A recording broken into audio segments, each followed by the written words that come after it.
area from.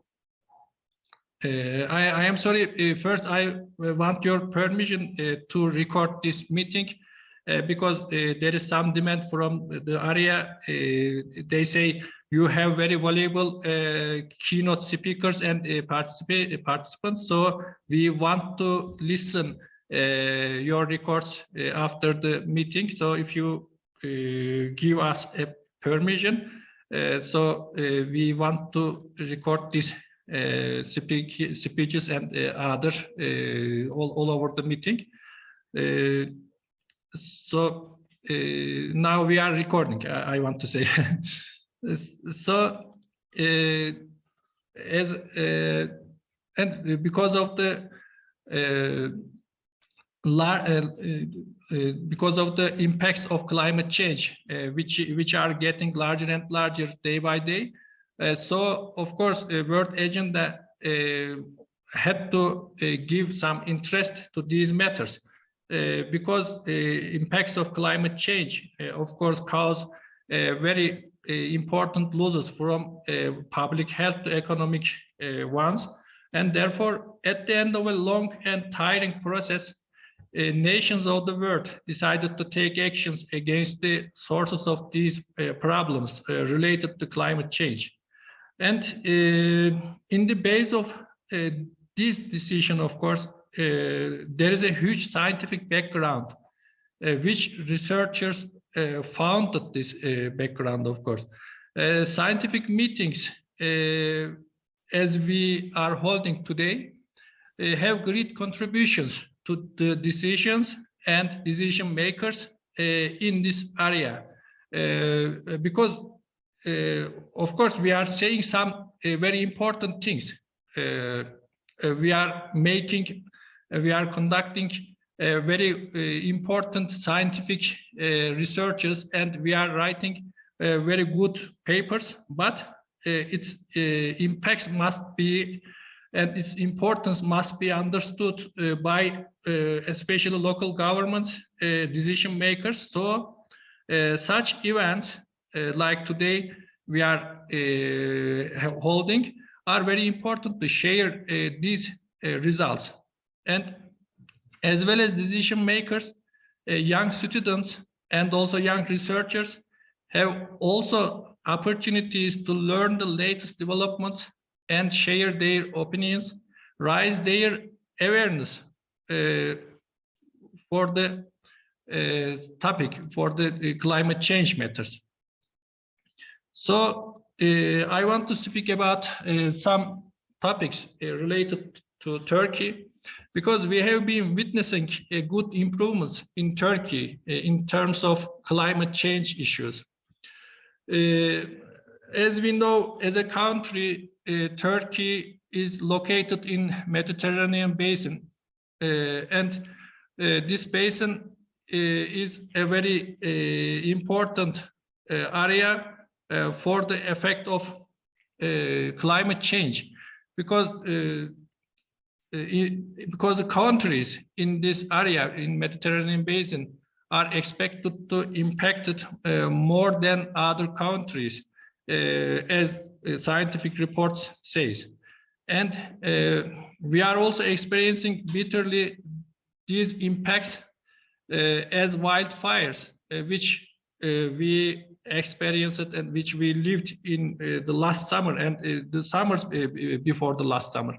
So urban floods and heavy storms and heavy precipitation and excessive and extreme weather events and heat waves also. So as we are experiencing such terrible things, such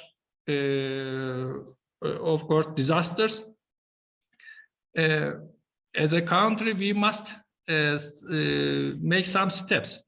So in 2021,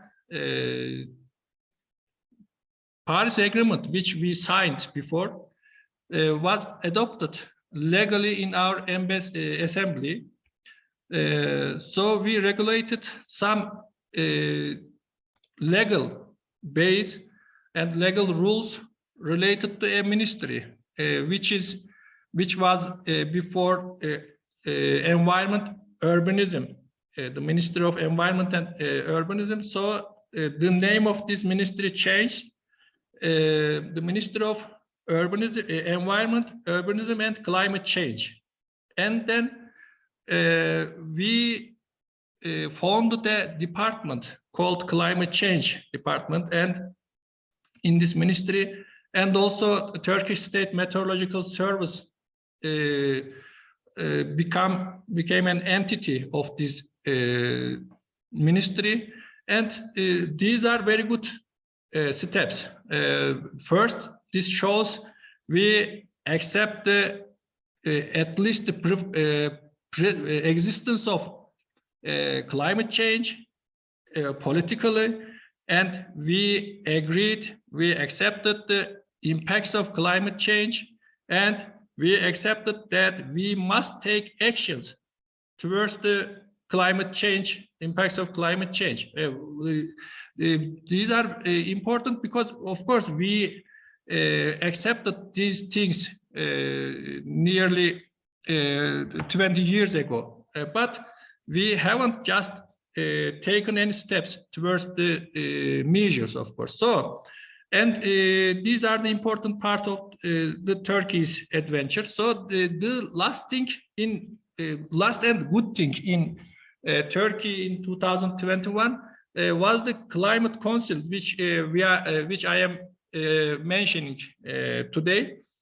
So it is very good thing because we are, of course, taking another step towards the political framework and also legal framework. And now, Turkish government will, of course, make a climate law, and another thing is the government will make a climate policy. These are very important things for us because we are beginning to be affected much more than nearly other countries around us, maybe, and then we are having losses sectoral and economical ways.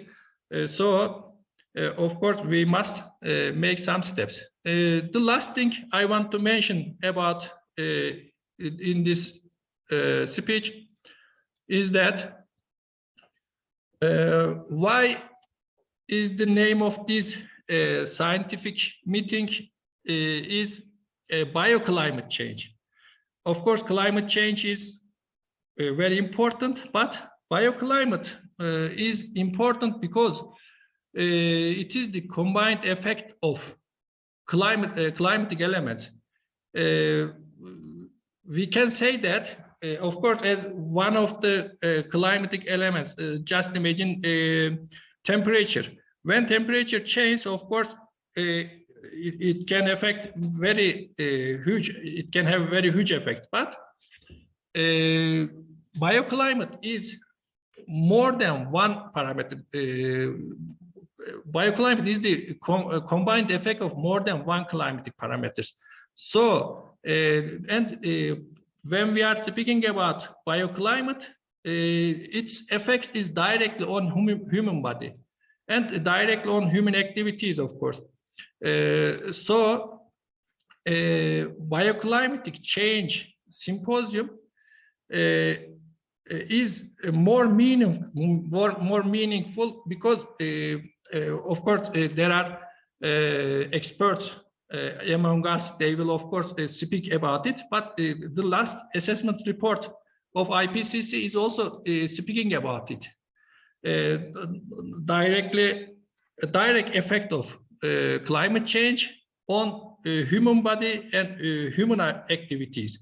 So I think that the name of bioclimate change symposium is a good chance for us because we don't know what IPCC report will mention about,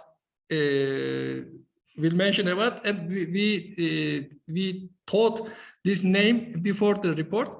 So the last thing, as I said, bioclimate is maybe we can say the change in bioclimate is maybe more important than only climate change. So we will discuss, of course, this topic. We will discuss the effect of bioclimate change, climate change, and all the parameters and all the scientific basis.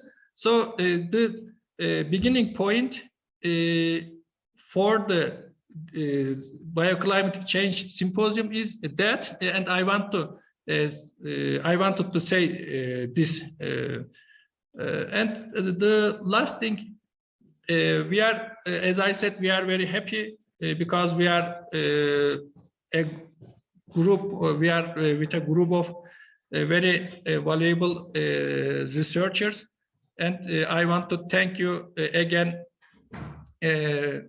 for being with us. And I present my greetings to you and thank you very much. See you in the keynote speeches. Again, Dr. Doğan Dursun, is it okay? Okay, thank you, Professor Süleyman. Thank you very much. And Daphne will introduce our keynote speakers, if it is okay.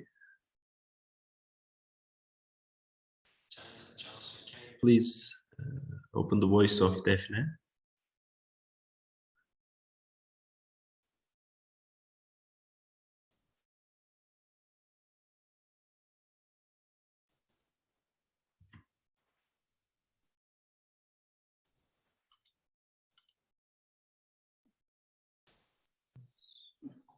Okay, I think I made it. Good morning, everyone. Our keynote speeches is beginning now. And the first speech is, our first speech is coming from Professor Mohammed Rahimi. Welcome, Professor. He will continue from where Professor Süleyman has finished, because he said that this bioclimatic change problem is taught at IPCC, and Professor Rahimi will talk about IPCC now, and it's the 6th assessment report he will tell us, and he will also continue. He will also tell about the structure and functions of IPCC. So I want to give the screen to Professor Rahimi now. But before beginning, can you please introduce yourself to our audience, please? Screen is yours, Professor Rahimi. Thank you very much. Can you hear me? Yes. Good morning, ladies and gentlemen. Sincere greetings from Iran, from Tehran. And I would like to thank all the organizers in Atatürk University, especially Professor Süleyman Toy and his colleagues in the Faculty of Architecture. And it is my pleasure that I'm invited here as a speaker. And congratulations to the Turkey for this fantastic job in climate change issue for the global community. I'm associate professor in Semnan University in the Faculty of Visitor Studies and Tourism. I'm also a climate scientist. I have been involved in intergovernmental panel on climate change assessment cycles during the last 15 years ago. And today, I'm going to introduce intergovernmental panel on climate change, as well as some key findings for Mediterranean region, as well as West Asia region that I think Turkey is located in these two reference region of the IPCC among the 58 of all IPCC regions. now I would like to start my presentation. If everything is okay, if the screen is okay and my voice is okay. Yes. Yes. Okay. We are seeing and hearing you. Okay, that's great.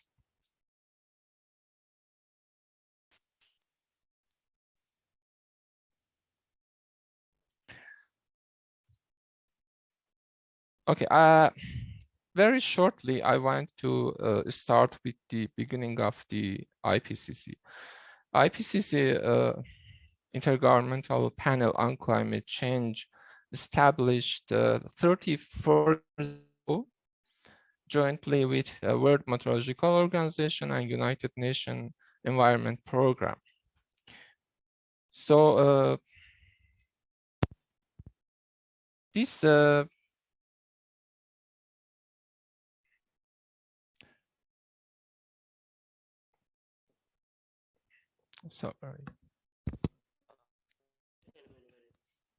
sorry, my son is coming here. I'm talking to the conference, okay? بعداً صحبت می‌کنیم.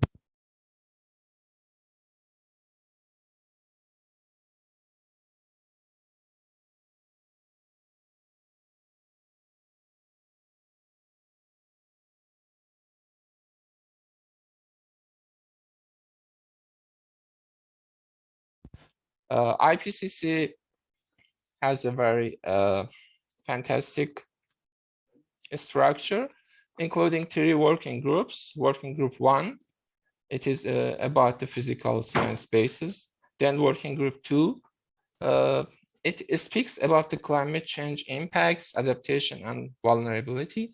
Working group 3, it's about the mitigation of the climate change. And also we have a task force on national greenhouse gas inventories. So each of the working groups has its bureau and its technical support unit that support the working group for its meetings and all the issues. However, we have IPCC plenary, including all the countries. And also we have IPCC Bureau, IPCC Executive Committee. There is a very small secretariat in WMO in Geneva in Switzerland, including 10 people that they organize everything. Almost they are employee of the United Nations. And there are also many scientists from all over the world. They are lead authors, coordinating lead authors, contributing authors, and review editors, and also chapter scientists. According to the principles of the governing the IPCC work, the role of the IPCC is to assess on a comprehensive, objective, open, and transparent basis the scientific, technical, and socio-economic information relevant to understanding the scientific basis of the risk of human-induced climate change. IPCC reports should be neutral with respect to policy. We always say that IPCC reports are policy perspective, but they are not policy relevant. From the beginning of the IPCC, during the last 34 years ago, we have a growing content of the IPCC peer-reviewed papers during this last 34 years ago. And during this time, IPCC has produced 6 assessment reports. As you maybe know, the last Nobel Prize in Physics devoted to 3 climatologists because of their fantastic works that describe complex systems and predicting their long-term behavior. This is one complex system of vital importance to humankind in Earth's climate. And why is the IPCC important? During the last 34 years ago, the first assessment report published in 1990 that led to United Nations Framework CCC The second assessment report was published in 1995. That was an input for the Kyoto Protocol. The third assessment report that was published in 2001 with focused attention on the impacts of the climate change and need for the adaptation. Fourth assessment report was published in 2007. It was an input for decision on 2-degree Celsius limit that was basis for post-Kyoto Protocol agreement. And also, fifth assessment report that was published in 2013 to 2014, that was input for the Paris Agreement. And now we are in the sixth assessment report cycle. During the sixth assessment report, there are a lot of special report and comprehensive report, like SR 1.5, Ocean and Cryosphere report, Land report, and up to now, 2 working groups of the IPCC, Working Group 1 and Working Group 2, has already published. And during the March, this month, the third assessment, the third working group, the IPCC, is going to publish its report. And how is an IPCC report produced? It started from the scoping, then approval of outline, then governments and international organization, and also observer organization of the IPCC start to nominate the authors. After that, IPCC select the authors, and during the 4 lead author meetings, IPCC produce 0 order draft, then first order draft, and then second order draft. Then IPCC release them for expert review and governmental review. And finally, after the approval of the summary for policymakers during the plenary session, the report will be published and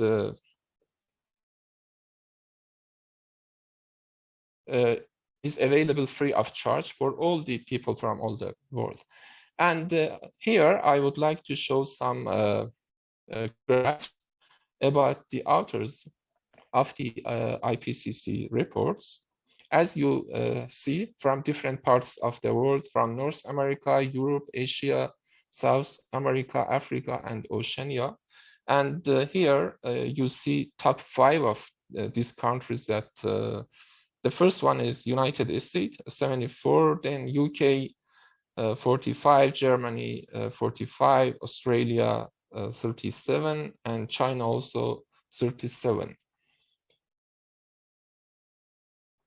And from Turkey also, Professor Murat Turkish, I know him from Boğaziçi University. He was involved in 2 of the reports, the land report, SRCCL, and also he is involved in the AR6 in chapter 12 as a review editors from Turkey.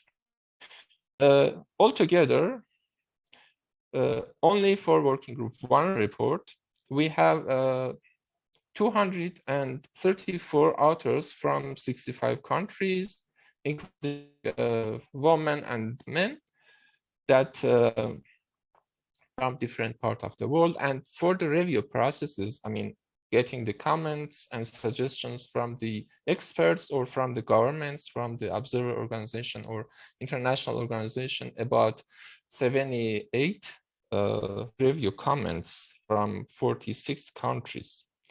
So as you see, very complex and very accurate procedure for the preparing the IPCC reports. And actually IPCC do not do new research or not research at all, but the main job of the IPCC is to review all the peer-reviewed papers all over the world and make assessment according to this peer-reviewed paper. In some part of the world, we have a lot of peer-reviewed papers and reports, but in some parts of the world, we do not have enough peer review, and this is the lack of data and the information for the IPCC report. So according to this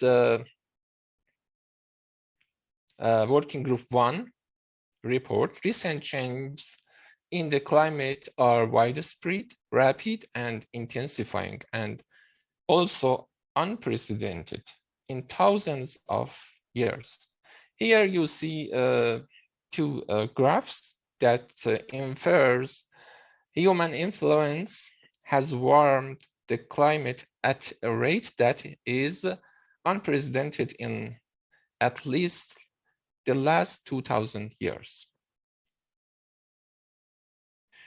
In the left graph, you see from the year 1 until to year 2020. And as you see from the graph, warming is unprecedented in more than 2000 years. And in the right graph, you can see changes in global surface temperature relative to 1850 to 1900 year.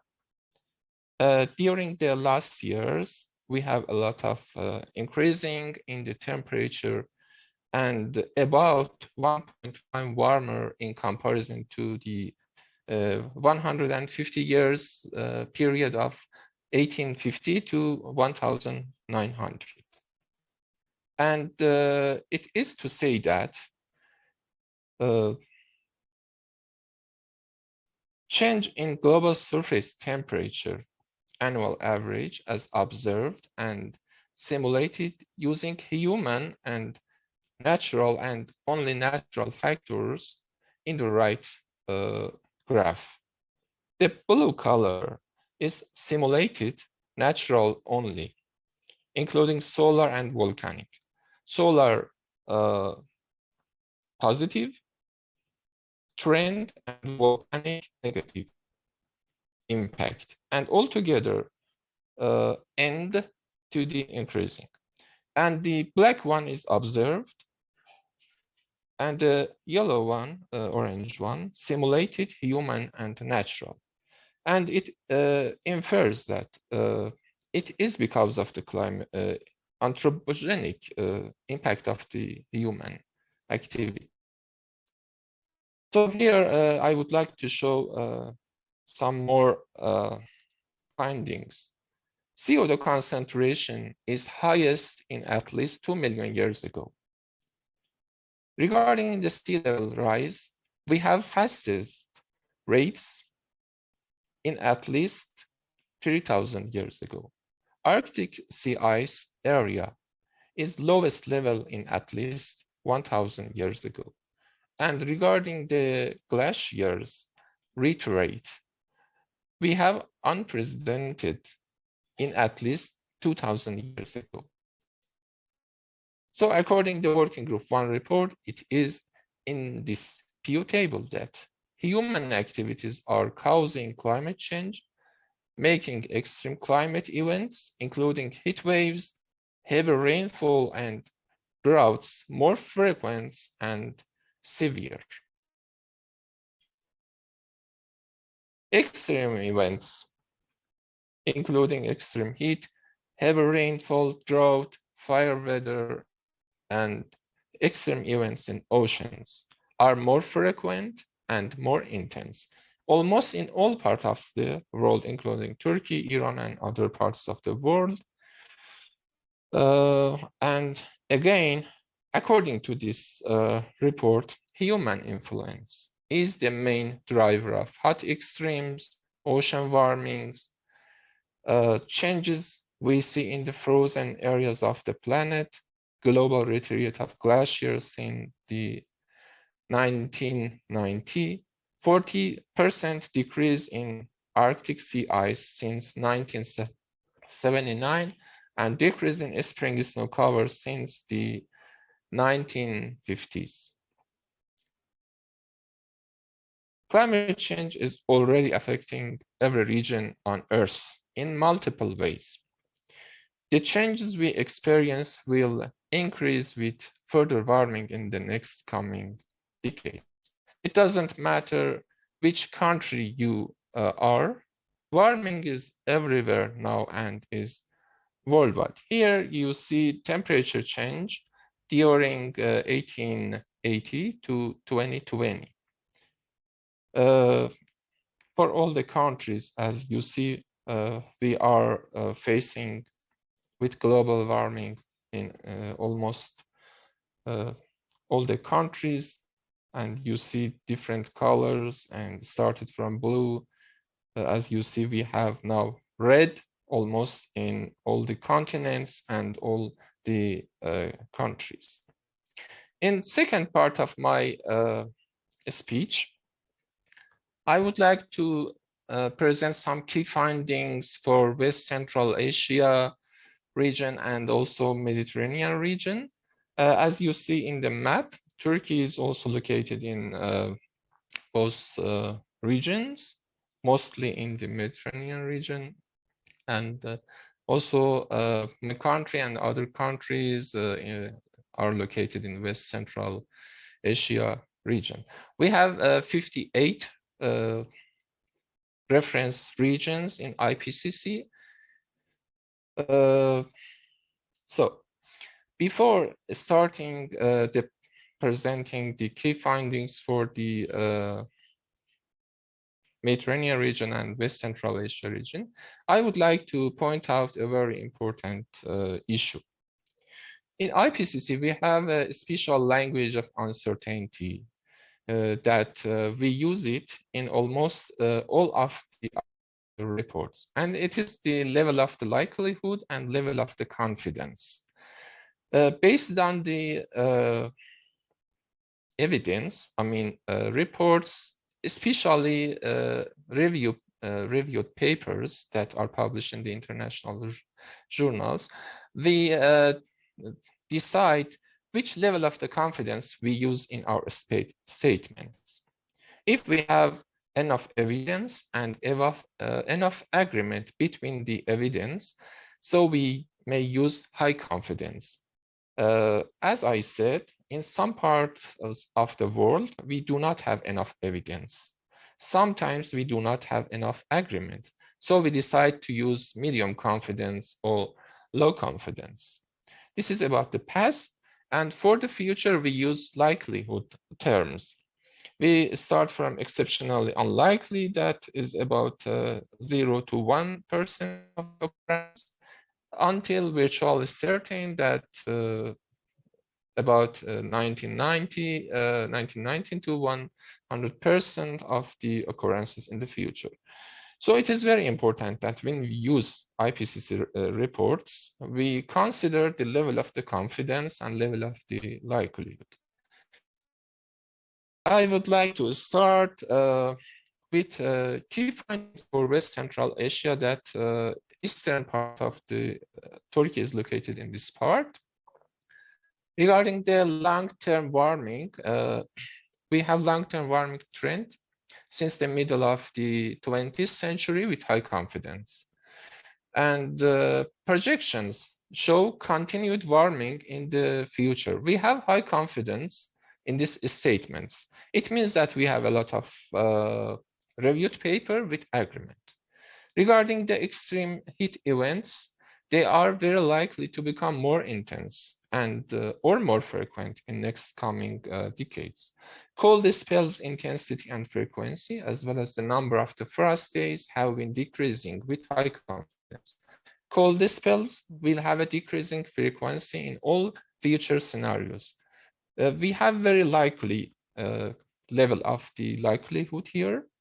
Changing snowmelt regime may contribute to a shift of spring floods timing with medium confidence, and decline in glacier mass and area in the coming century with high confidence. Aridity increased in recent decades with medium confidence. Observed increases to agriculture and ecological droughts. Agricultural and ecological increases are projected also. and also emergence of higher fire risk in the first part of the 21st century with medium confidence. And the key findings for Mediterranean region, more or less similar, but with some differences. For the Mediterranean region, observed increase in hydrological and agricultural and ecological droughts with medium confidence. Also projected increase in aridity and fire weather conditions at global warming of 2 degrees Celsius and above with high confidence. Regarding the future, projected combination of climatic impact driver changes, including warming temperature, extremes, increase in droughts and aridity, precipitation decrease, increase in fire weather, mean and extreme sea levels, snow cover decrease, and wind speed decrease. By mid-century and at global warming of at least 2 degrees and above, we have high confidence in this statement. Here, finally, I would like to talk about the projection of the future. Here, I have the physical parameterization of how this happens. We have atmosphere, land, ocean, and frozen regions as the components of these water cycles. With warmer temperature, atmosphere can hold more water. Then more and faster evaporation with increasing the temperature. And then we will have heavier precipitation. This is a mechanism of this heavier precipitation. We have different scenarios for the future, depending on the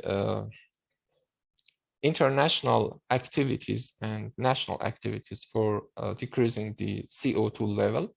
But we have different scenarios: very low CO2 emission, low CO2 emissions, intermediate, high, and very high CO2 emissions. We have scenarios because we are not sure about the international activities about the decreasing the CO2 emission. But almost, as you see in all of the scenarios, we have increasing the temperature.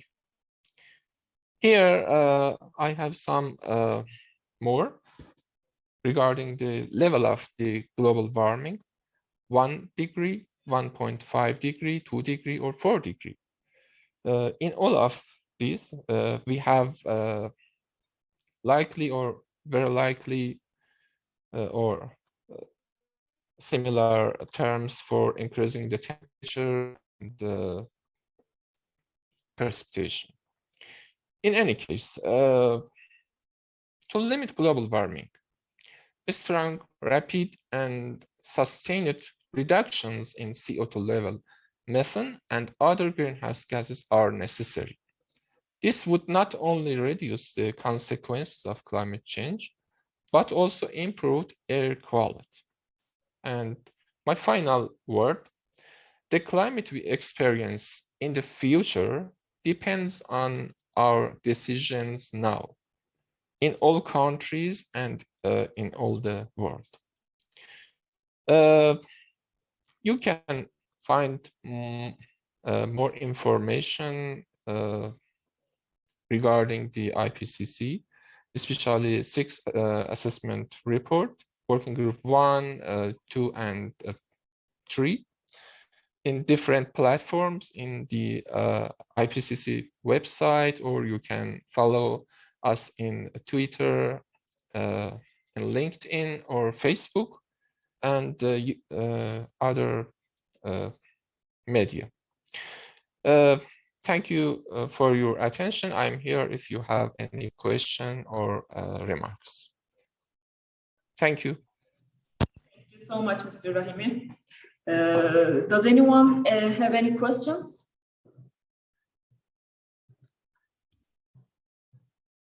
Okay. Can I ask you? Oh, okay. Okay. I would like to remind that, dear participants, if you want to ask a question, please raise your hands, and then we will unmute you, and then you can ask your question. Thank you, Rahimi. I would like to add that reduction of the emission is important, but I think adaptation actions to the climate change is the other important area, and now all the countries now focused on this issue. And if you would like to add some sentences about the adaptation action, I'd like to ask that. Yes, I always say that global climate change coin has two sides. How the nations, how the countries can combat to the climate change adverse impact effects. So the first side is adaptation, and the second side is mitigation. Adaptation is set of the actions that each country, even each person can do to adapt the country or himself to adapt himself to adverse impacts of the climate change. This is the task of the country or the person or the institute. And this is a national task. Every country should do it for itself. And the second side is mitigation, that is international task. We need to cut the emission, we need to decrease using the fossil fuels because of the decreasing the CO2 level all over the world. And we need to do both of them. The first one is local one for very quick benefit. And the second one needs more time. Even if we cut the CO2 level very quick, it takes time to see the result and outcomes of the decreasing the CO2 in all over the world. So I hope many countries can have a national adaptation plan in each sector, including agriculture, water resources, or health, or other sectors as well. Thank you. Thank you. Mr. Ismail has a question, I think. Screen is yours, Mr. Ismail. Yes, hello. Can you hear me? Yes. Okay. Mr. Rahimi, I would like to thank you for your informative presentation. And I would like to ask, do you have any good scenario for the future in climate change? And you show only the bad and the worst projection about the future. And also I want to ask, do you believe that the human people will change this bad scenario for the climate change in the future? Thank you so much for your questions. Talking about the future is somehow difficult. It depends on the international cooperation. It depends on the political cooperation. It depends on many issues. It is in the hand of the nations. It is in the hand of the countries. It's not easy to anticipate what happens in the future, but we have many international cooperation, many international organizations that are trying to have good cooperation with each other to decrease the level of the CO2 emission as well as other greenhouse gas emissions. Actually, as the IPCC lead author, I can say only the IPCC findings, but if I want to say my opinion as a climate scientist, all the people, all the countries, all the nations need to do more, and with they need to take to have serious actions. Otherwise, I think we will have even worse condition than now. This is my personal idea, but IPCC has its assessment, and they have scenarios, and since we have scenarios, so we cannot say which scenario will be happen in the future. It depends on the international activities. It depends on the national activities. It depends on many factors, including political, environmental, and many other issues. And can you repeat your second question, please? I asked what kind of development in the future, for example, this could be technological development, or actually I want to ask, other than carbon dioxide emission reduction, what kind of action could prevent this bad scenario for the climate change? I think we need the energy for all countries. Energy is very important issue in this world, and the possible option is using renewable energy instead of fossil fuel energy. Without energy, actually, it's not easy to say everything is okay. So for replacing the fossil fuel energy, every country needs to be developed in terms of renewable energy. This is the solution that everybody knows about that. Thank you so much. You're welcome.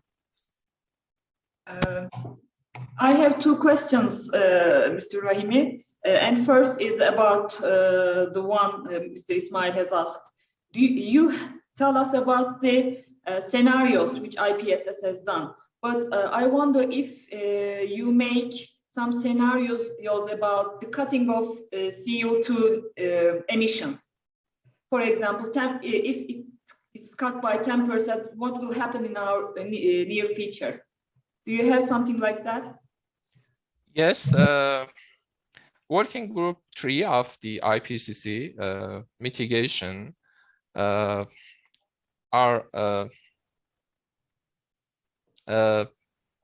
published very soon. I know that they are working nowadays in these days, and if you want to know what's the opinion of the IPCC about the mitigation, what is, so we need to wait a few days more. Okay. Yeah. And my second question is, works of IPCC, as you said, is somehow limited with the available research and the literature. And according to this lack of knowledge, which areas are the least worked on areas, and what do you suggest for further researches on these climate change issues?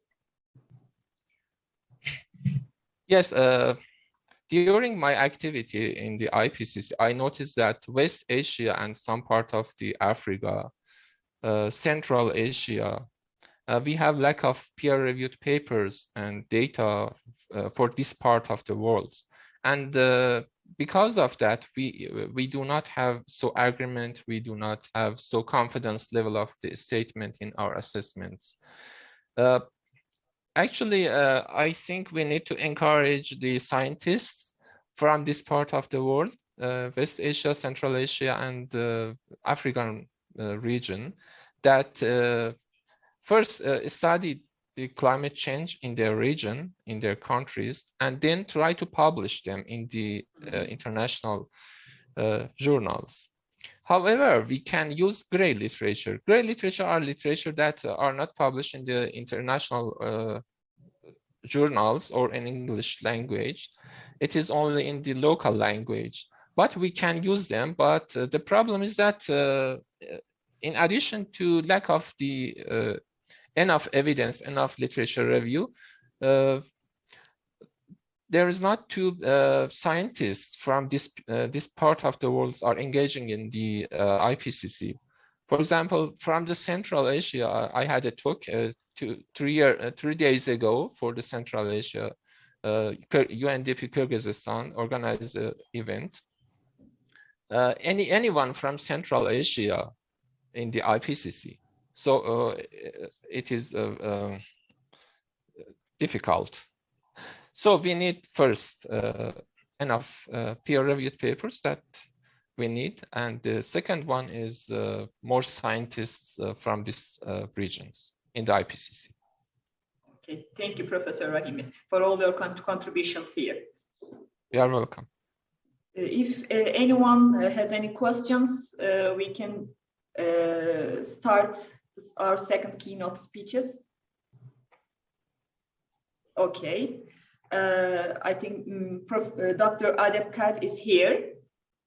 I hope I translated, I said true. Dr. ADEB is participating from Bahrain, Kingdom of Bahrain here.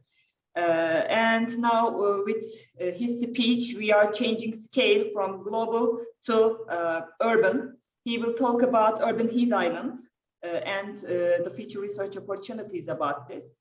Hello, Mr. ADEB, are you here? Are you? I'm here, yes. Thank you for the introduction and the welcoming speech. I would like to thank all of you, and I would like to thank the organization of this conference for inviting me as keynote speakers. And I am assistant professor in Kingdom University in Bahrain. I worked for 10 years in the climate, urban heat island, and climate change. So today I am going to share the slides.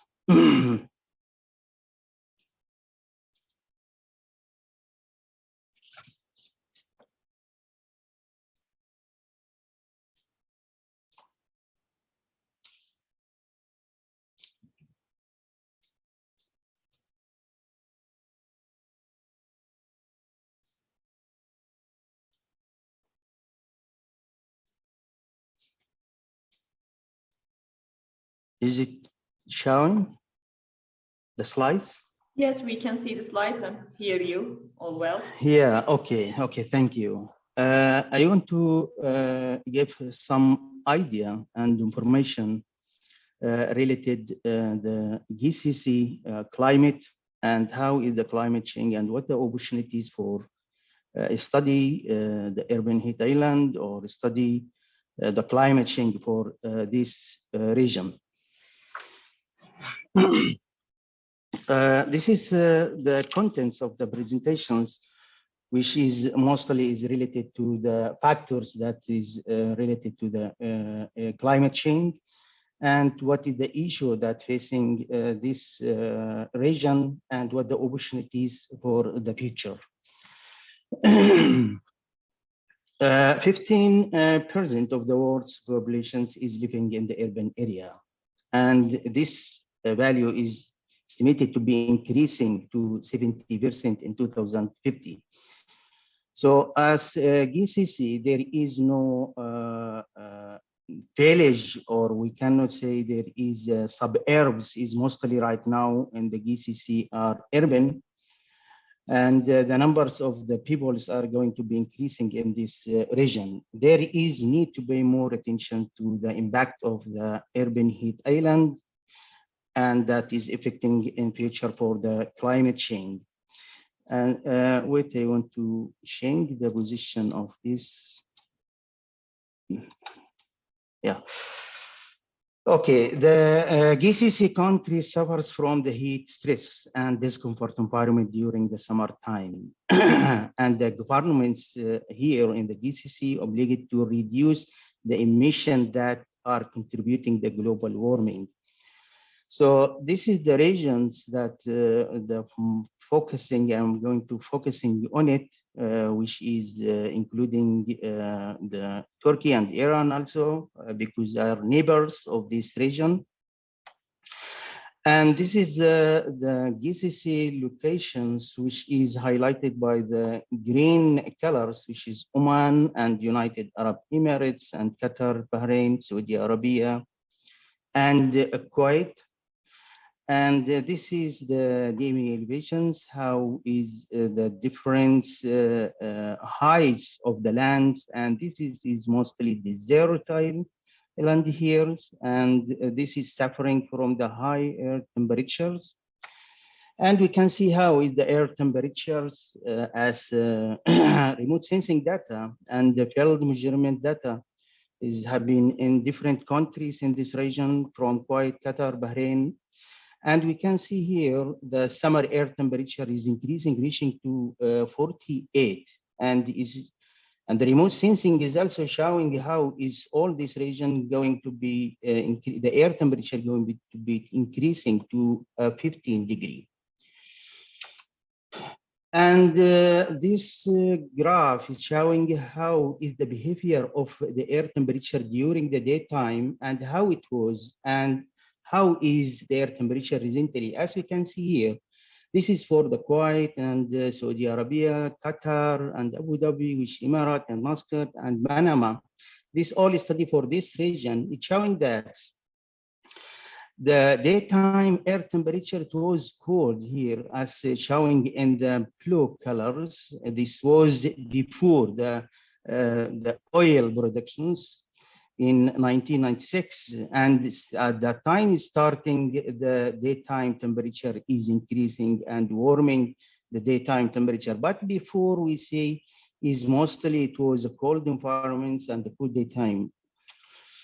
And here is expected heat stress in 2050. In 2050, this region, the air temperature is expected to be increased for 4 degrees.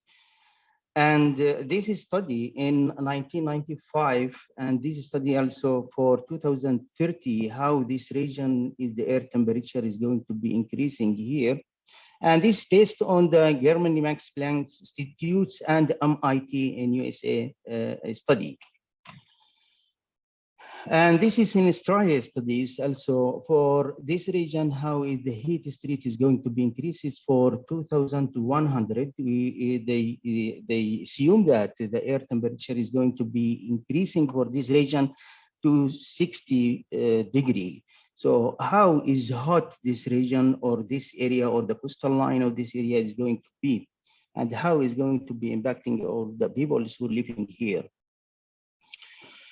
And nowadays is the heat stress is mostly impacting the people who is working outside for construction sectors.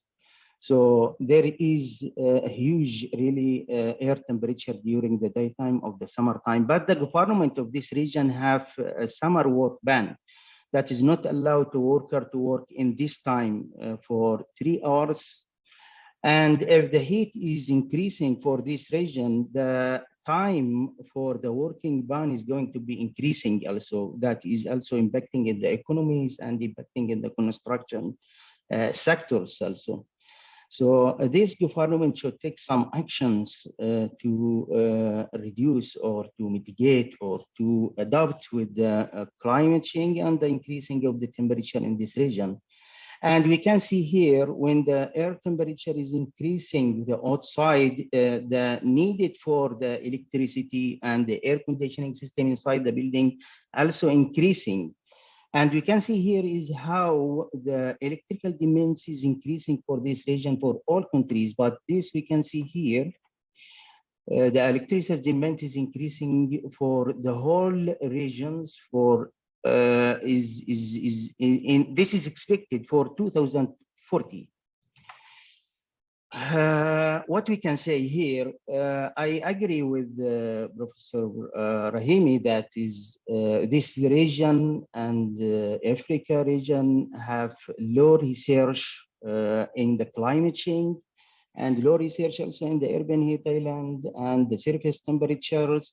And even there is some research, but is mostly as a report for the government, is not published or there is not allowed to publish it, is like confidential sometime. Or what we can see here is most of the studies here is starting from 2012, we can see, and 2018, but still the climate change studies we can see is between 2012 and 2014. After that, there's not much research about this. For this, intensive research for these countries and for this region are needed to understand the behavior of the air temperature, how is it, and the global warming, how is going to be impact this region.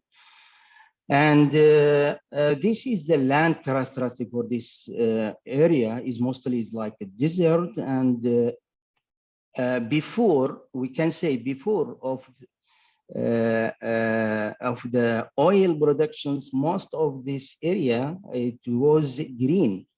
We can see the green patch in most of the coastal line of the GCC region.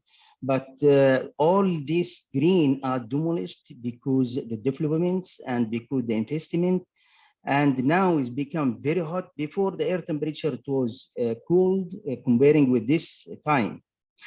This is in 1954, and this is in 1988. How is the change of the land from the green to the desert, or we can say is there is no green much that can help the people who is living here to get a cooling effect from this green.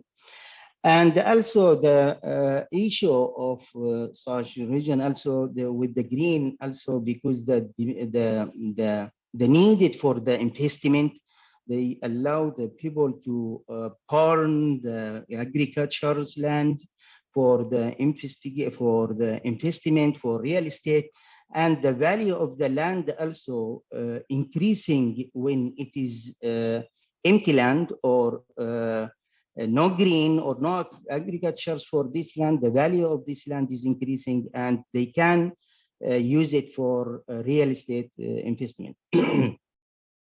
And this is also increasing the air temperature for this region.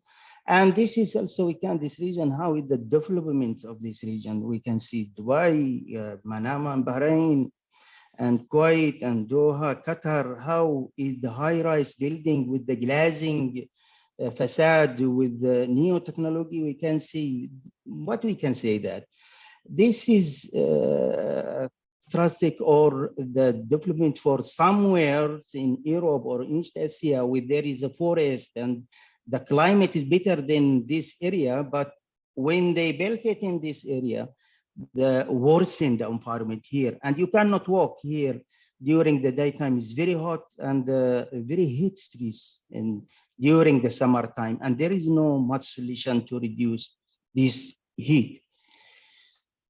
And the coastal line for all these countries is huge, and only a part of these coastal lines are used, and the mostly is like a desert. And the urban heat island study, there is no much urban heat island investigated, as we can see.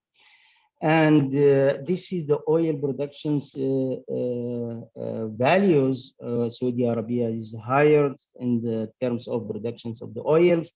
And we can see Qatar is the highest in terms of gases, but there is no consideration for the environments, we can see. And the CO2 emission is also increasing starting in 1980s and going to be increasing and expected to be increasing also in future if there is no policy actions.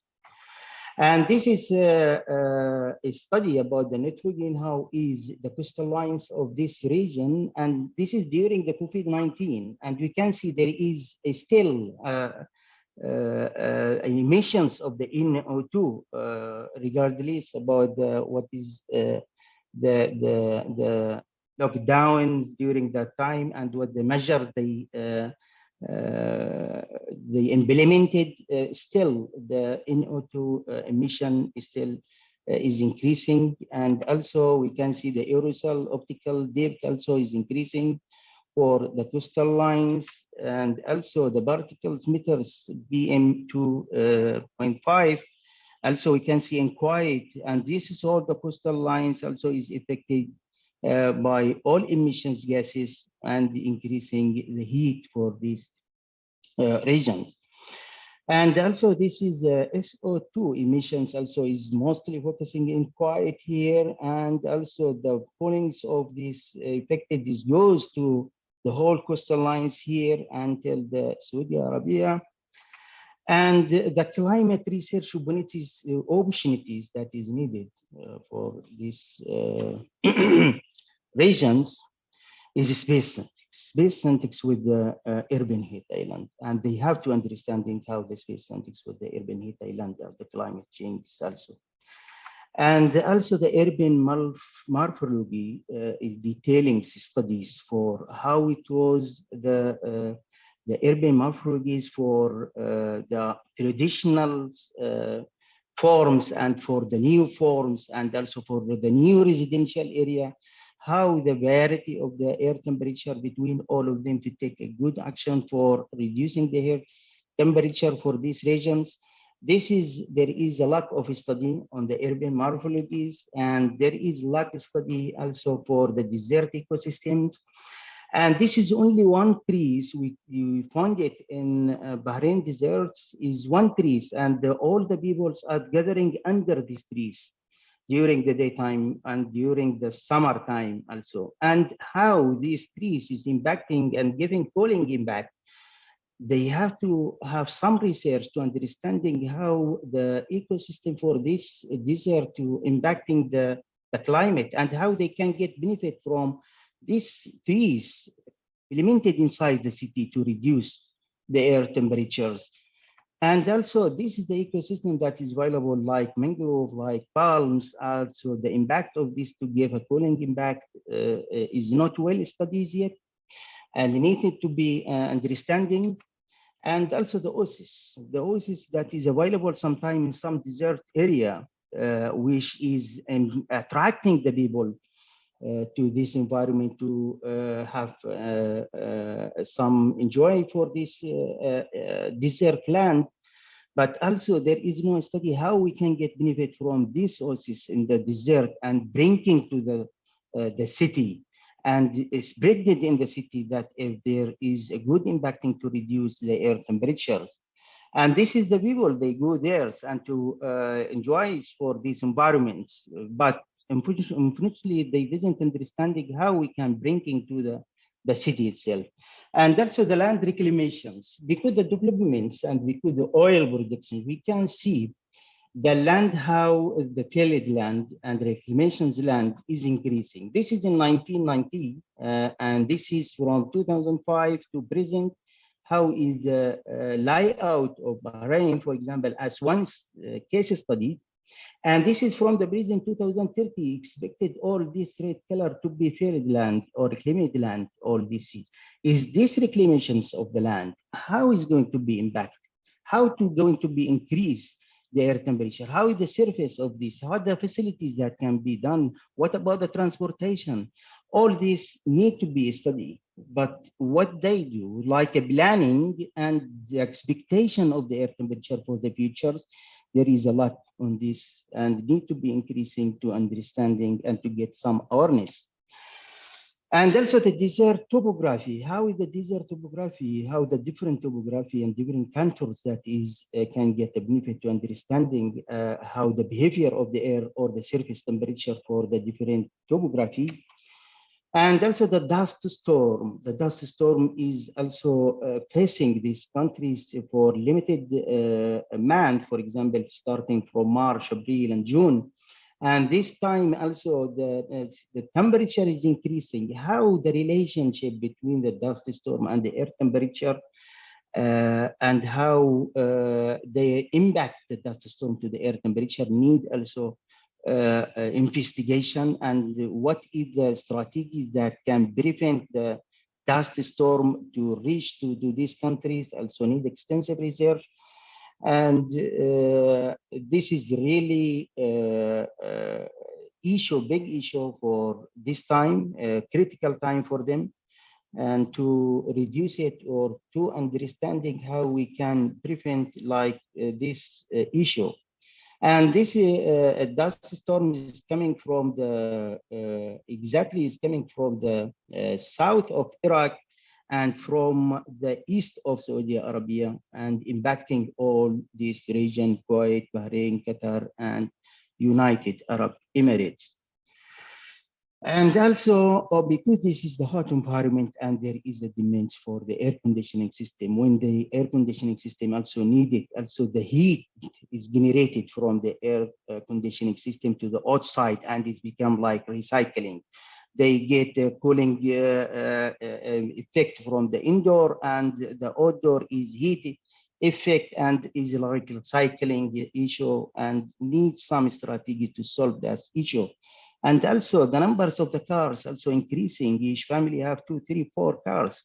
So that is increasing the numbers of the cars and the users of the cars, and there is no pavement for the pedestrian.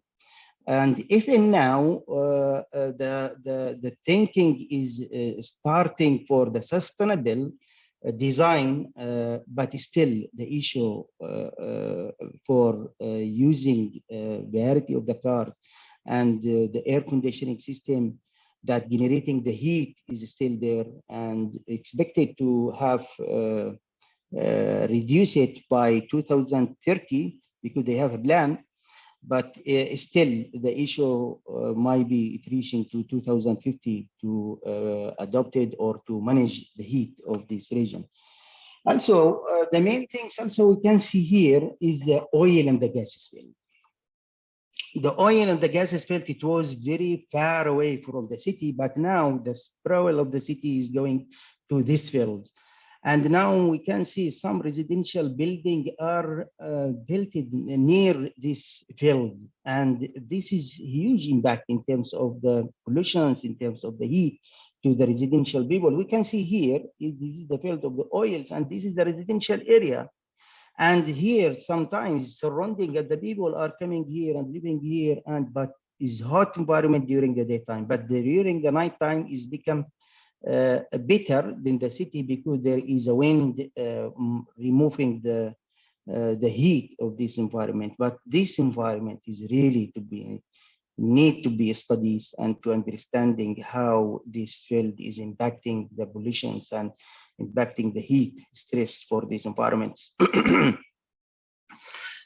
And also the burning the garbage and the solid waste. This happens in the small area, but they start to thinking to recycling it. But before it was burnings, and this burning is bringing the heat, and because the wind blowing from the outside and bringing the heat to the inside of the city and making this area is hot, is contributing to increasing the heat stress inside the cities.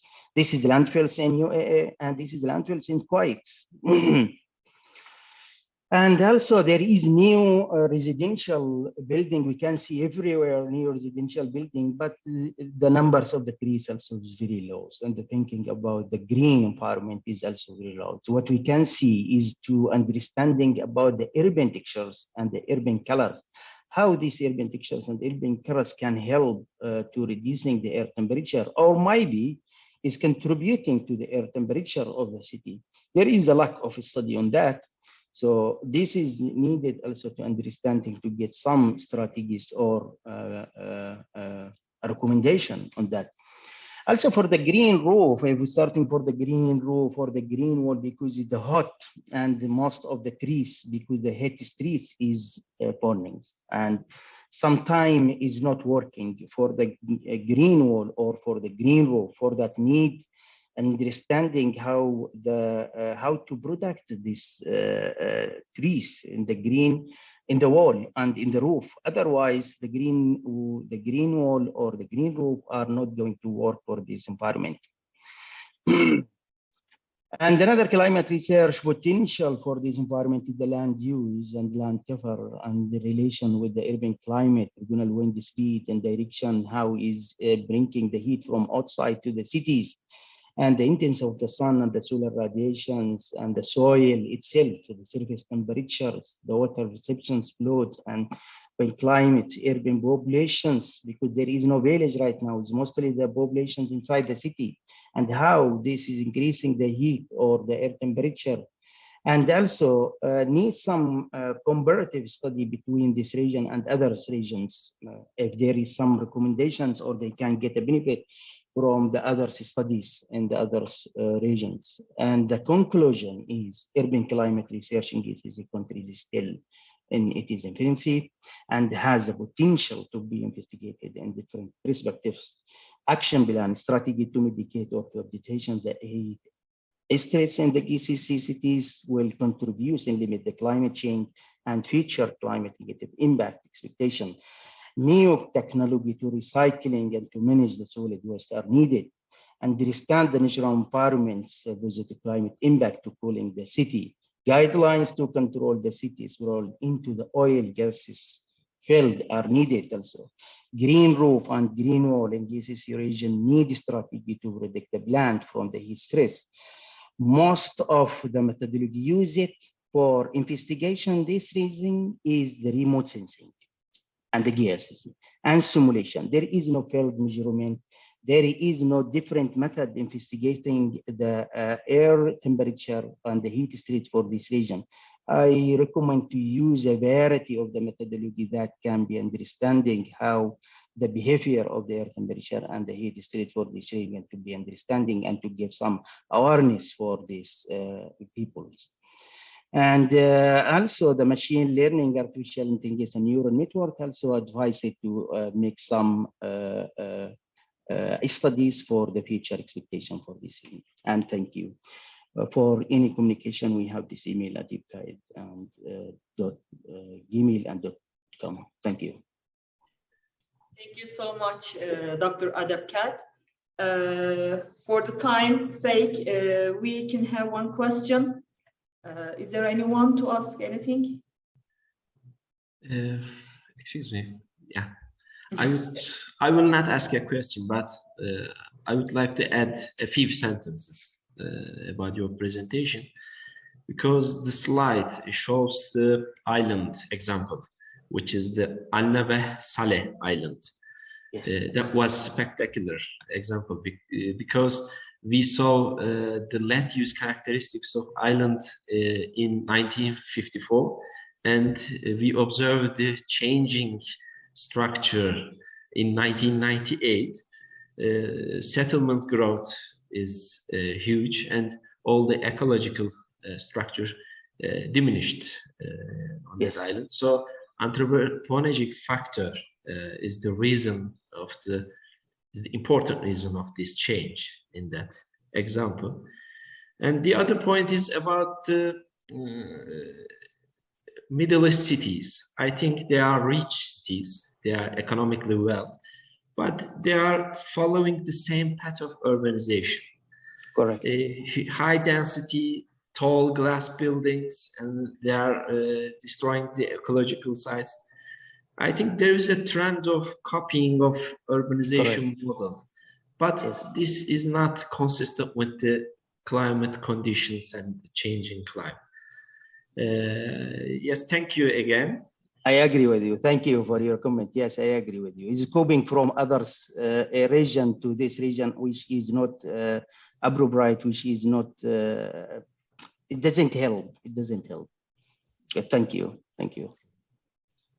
Thank you so much, Dr. Thank you ADEB, so much. again, for all your contributions. It made us new windows open. Thank you. Thank you. Thank you. And now our third keynote speech is from Professor Dr. EMİNE DİDEM EVCİ KİRAZ, and she will tell us about the climate change and its health perspective, which we can see in our daily life. She's from Aydın, but she has so many areas to work on. And now I want to give screen to Professor Dr. EMİNE DİDEM EVCİ KİRAZ. Can you please briefly tell about yourself, please? Thank you very much, Defne Dursun. First of all, I would like to thank you very much to Atatürk University, Doğan Dursun Hocam, to kind invitation. I have been in Erzurum for 4 years during my second and high education years, and I give my thanks all of them. Now I will share my screen and continue.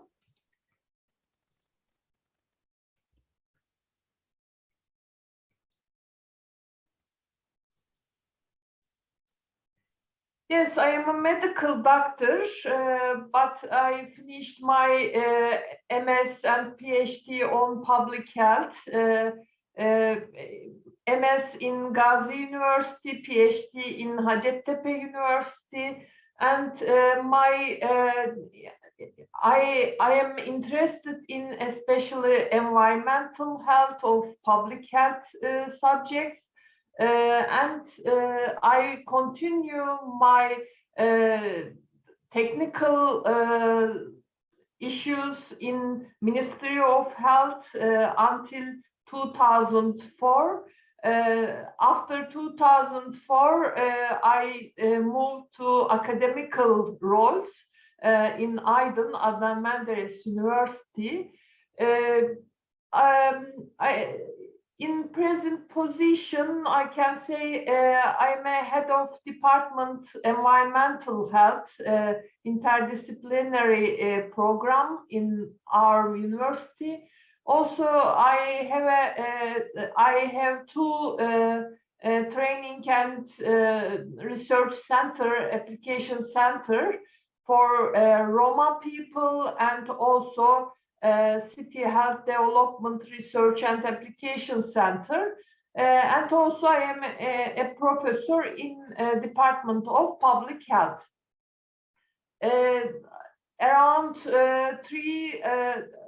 32 years professional experience in medical sector, and now some different roles.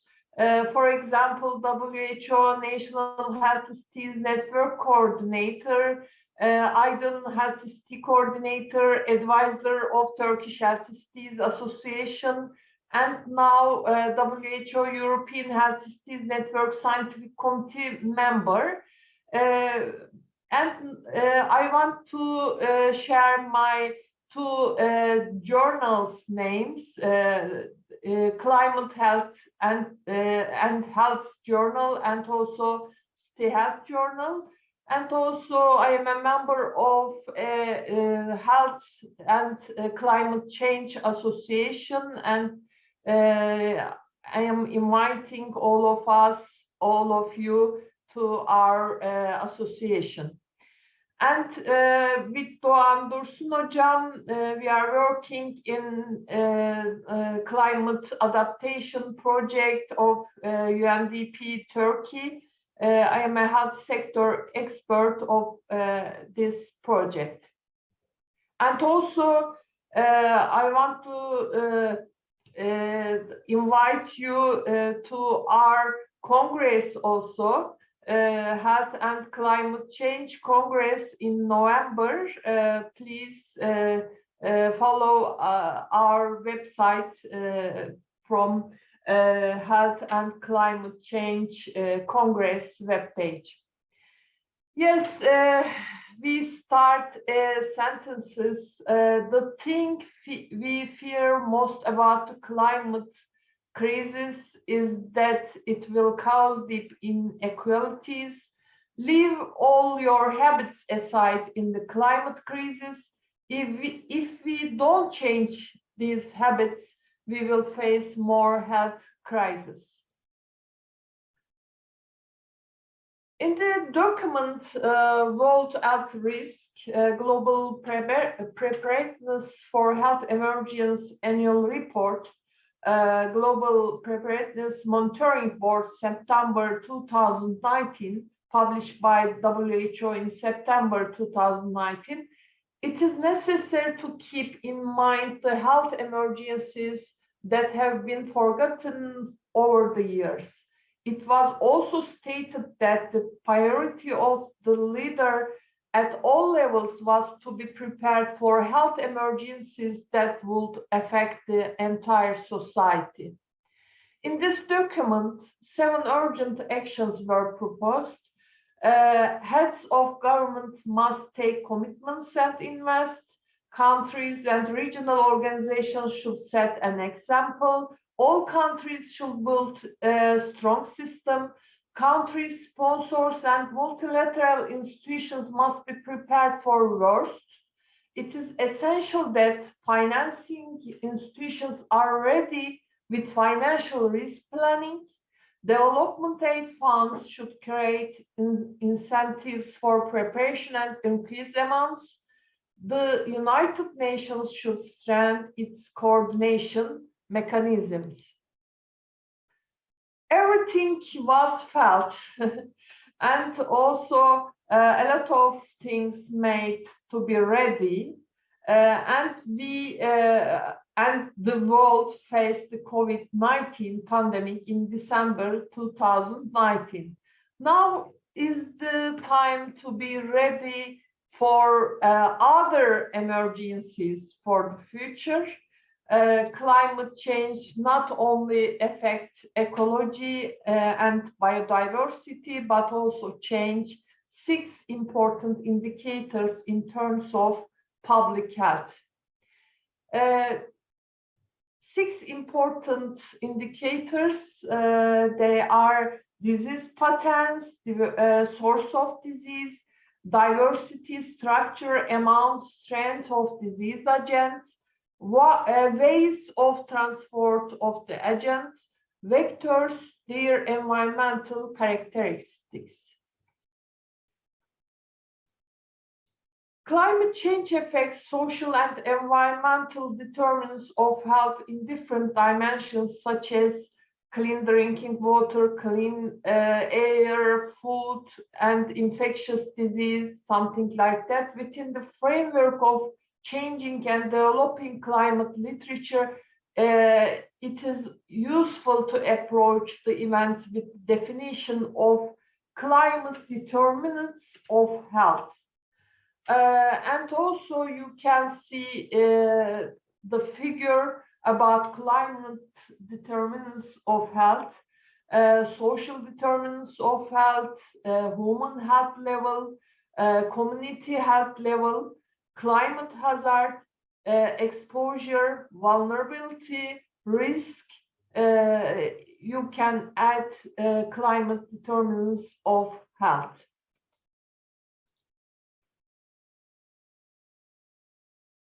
And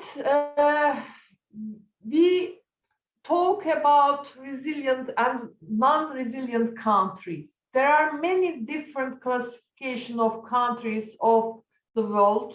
One of the most frequently used in the Human Development Index. According to this index, countries are divided into 4 classes: very high, high, medium, and reduced. The most affected by the climate's road type is the low level. As a result of lessons learned from COVID-19 pandemic, the classification of countries should be reorganized into resilient and non-resilient countries. Especially, we should talk about in age 65 and under 1 year old. World leaders met at 26th COP Congress in November to assess how far they've come on climate change, which they had announced in the Paris Agreement. Unfortunately, greenhouse gas control targets could not be met. Using technology effectively can have very important consequences in the battle for lower temperature. Examples of these are computer models, digital models used to predict adverse weather conditions, and sensor technology to examine the health effects of pollution. One of the groundbreaking results of COP26 has been the acceleration for the development and diffusion of clean, sustainable technologies to help achieve the Paris Agreement's goal. Of course, in this acceleration process, there is an effort to be approved and cost-effective by many countries around the world.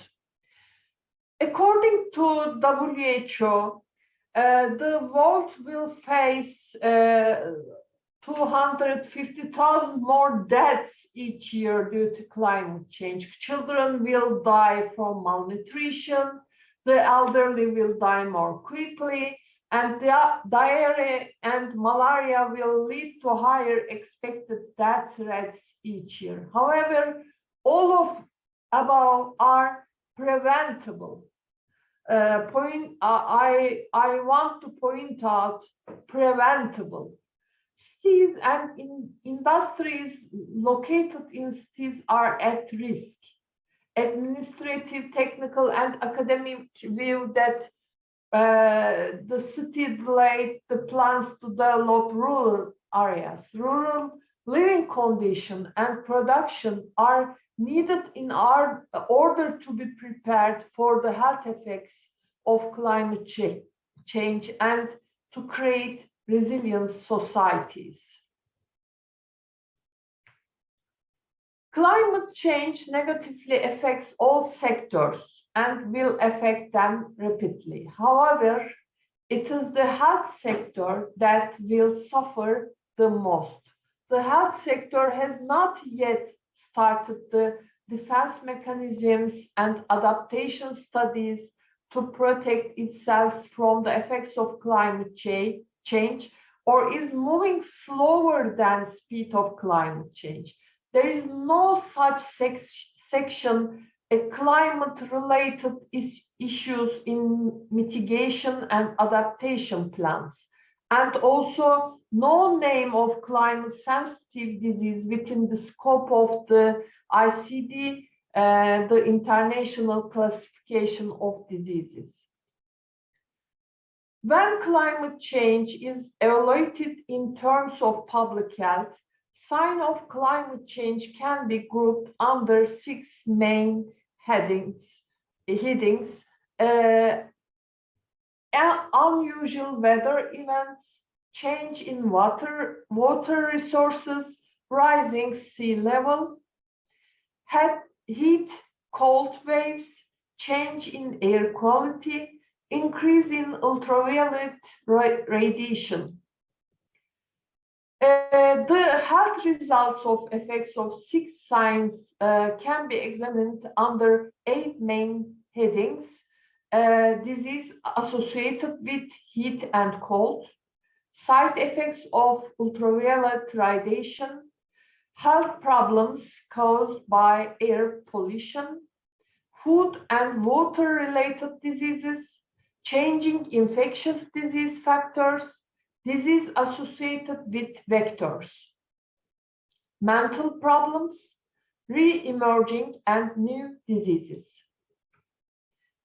And now we can talk about all explanations on the relationship between climate change and health, but they are based on theory.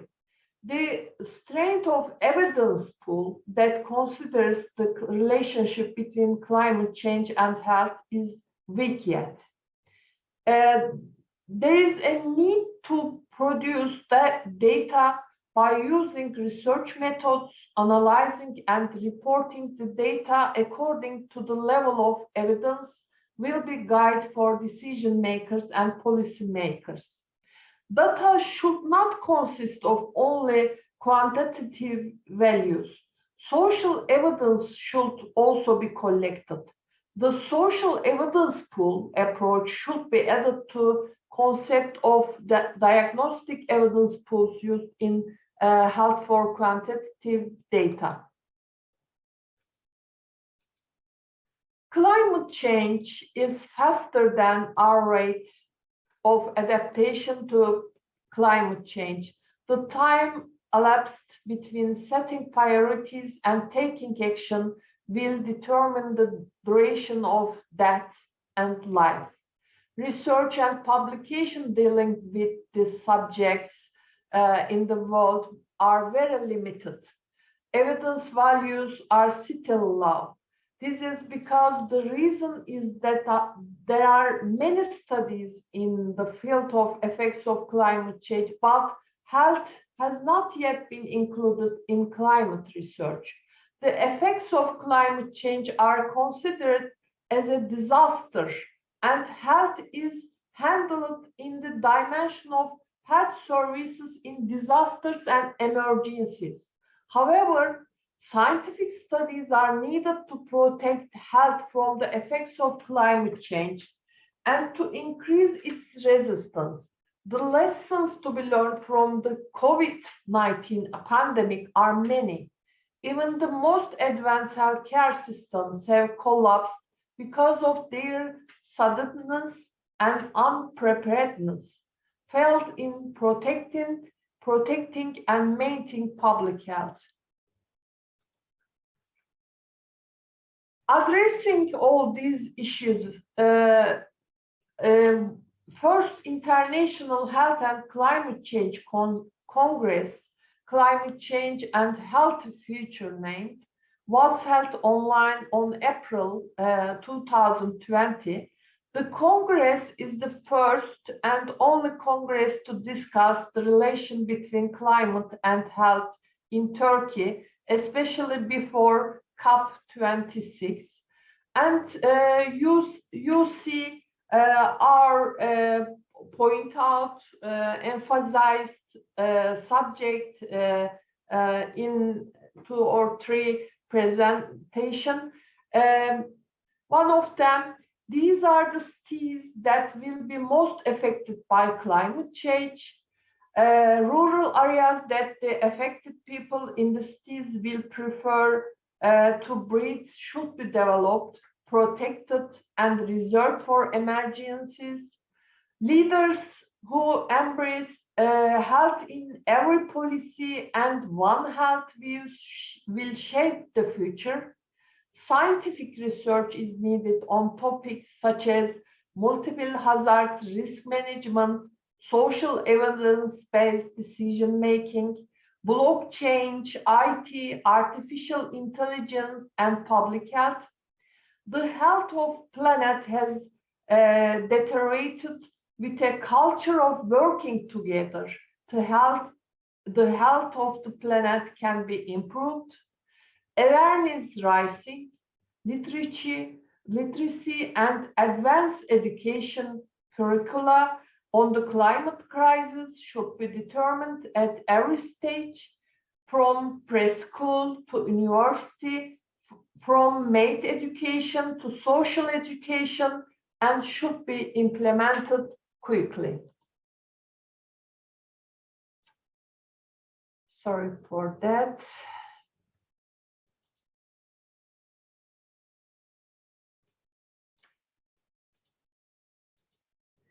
And continue 7 point. Pollution, urban health, environmental health, basic health services, and other health services, climate change mitigation issues should be given importance. At the same time, efforts to increase cohesion and social resilience should be initiated urgently.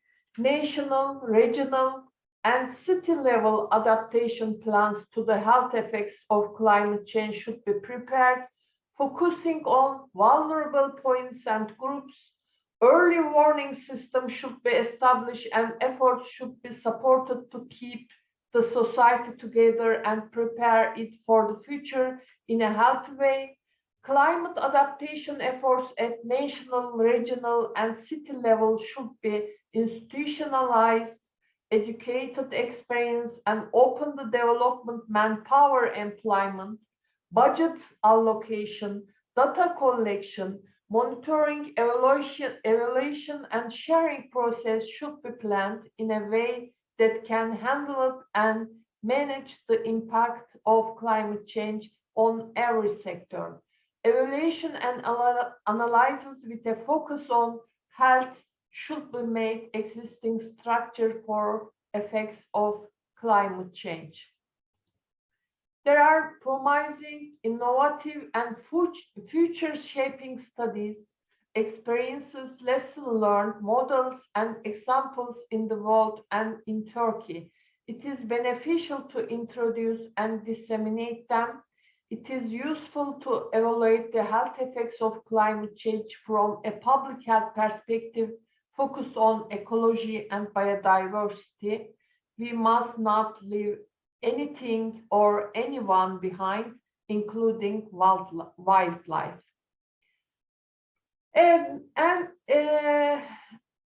Now, in WHO studies, we are discussing about zero regret. If we are to make a ranking, the most fragile points are the center. The most fragile sector is the health sector. The most vulnerable groups change with the impact of climate change on the society. The most fragile country unprepared without policies. We can say that the most fragile economy is the economy that is not prepared for the worst scenarios. If the level education and economy is not sufficient in a society, it may be difficult to cope with the health problems brought about the climate change.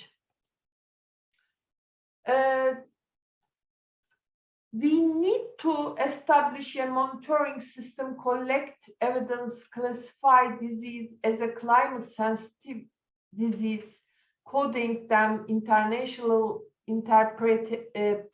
them together with weather and climate data, a data network open to every user, the existence of institutions that share data and analysis and reporting system that appeals to all segments of the societies.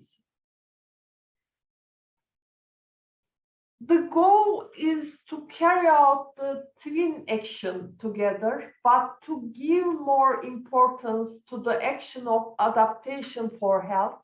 After many years when attention was focused on mitigation, the decision to limit temperature of the globe to an increase of 1.5 degrees was finalized with the Paris Climate Agreement. However, research conducted within the scope of AR studies showed that the plans prepared by the countries so far remained on the shelves. It was understood that the adaptation activities were not carried out and therefore a lot of time was lost. It has been seen that reduction and adaptation, mitigation and adaptation for that activities which are defined as twinning actions should be carried out together, and one should be put into practice without waiting for the other. I want to share something from WHO Health and Climate Change Global Survey Report 2021. In this report, we saw that countries are not ready to adaptation process. The main findings are presented on the web page as follows. Approximately 2/3 of surveyed countries have conducted a climate change and vulnerability and adaptation assessment. Limited influence on the allocation of human and financial resources.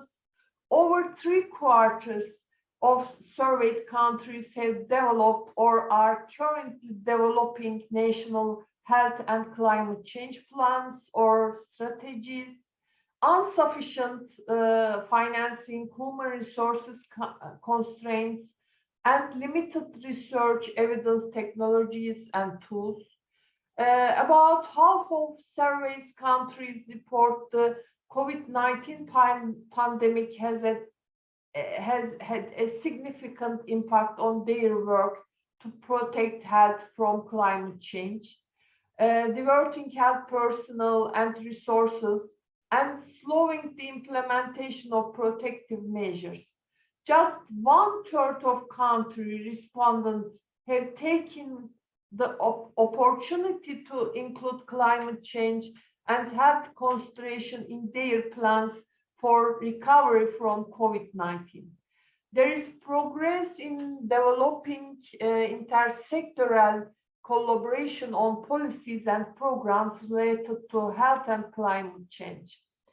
Less than 40% of countries include weather and climate information in their health surveillance systems for climate-sensitive disease. Most commonly, countries have climate-informed health surveillance system for vector-borne, waterborne, airborne, or respiratory disease.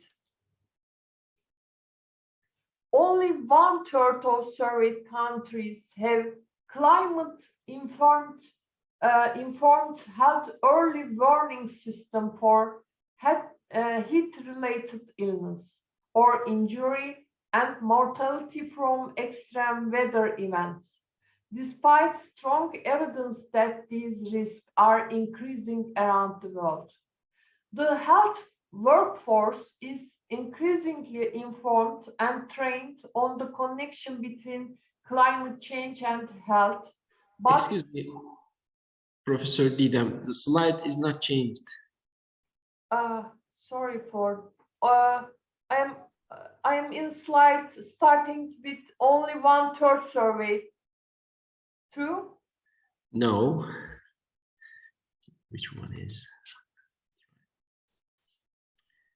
Can you rescreen it? Yes. How can I do this? First, you have to cancel. Now, Doğan Hocam, which one? I share again. At last, we see 25. The slide 25. Oops. You see 25 last. Yes, yes. This one. Now, changing. Okay, changed. Yes, you can continue. Okay.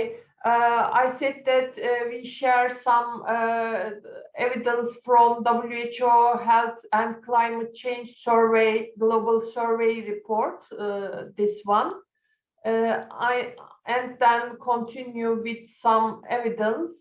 I talk about this slide, health vulnerability and adaptation assessment, intersectoral collaboration, surveillance system, something like that. And now this slide, I am in this slide.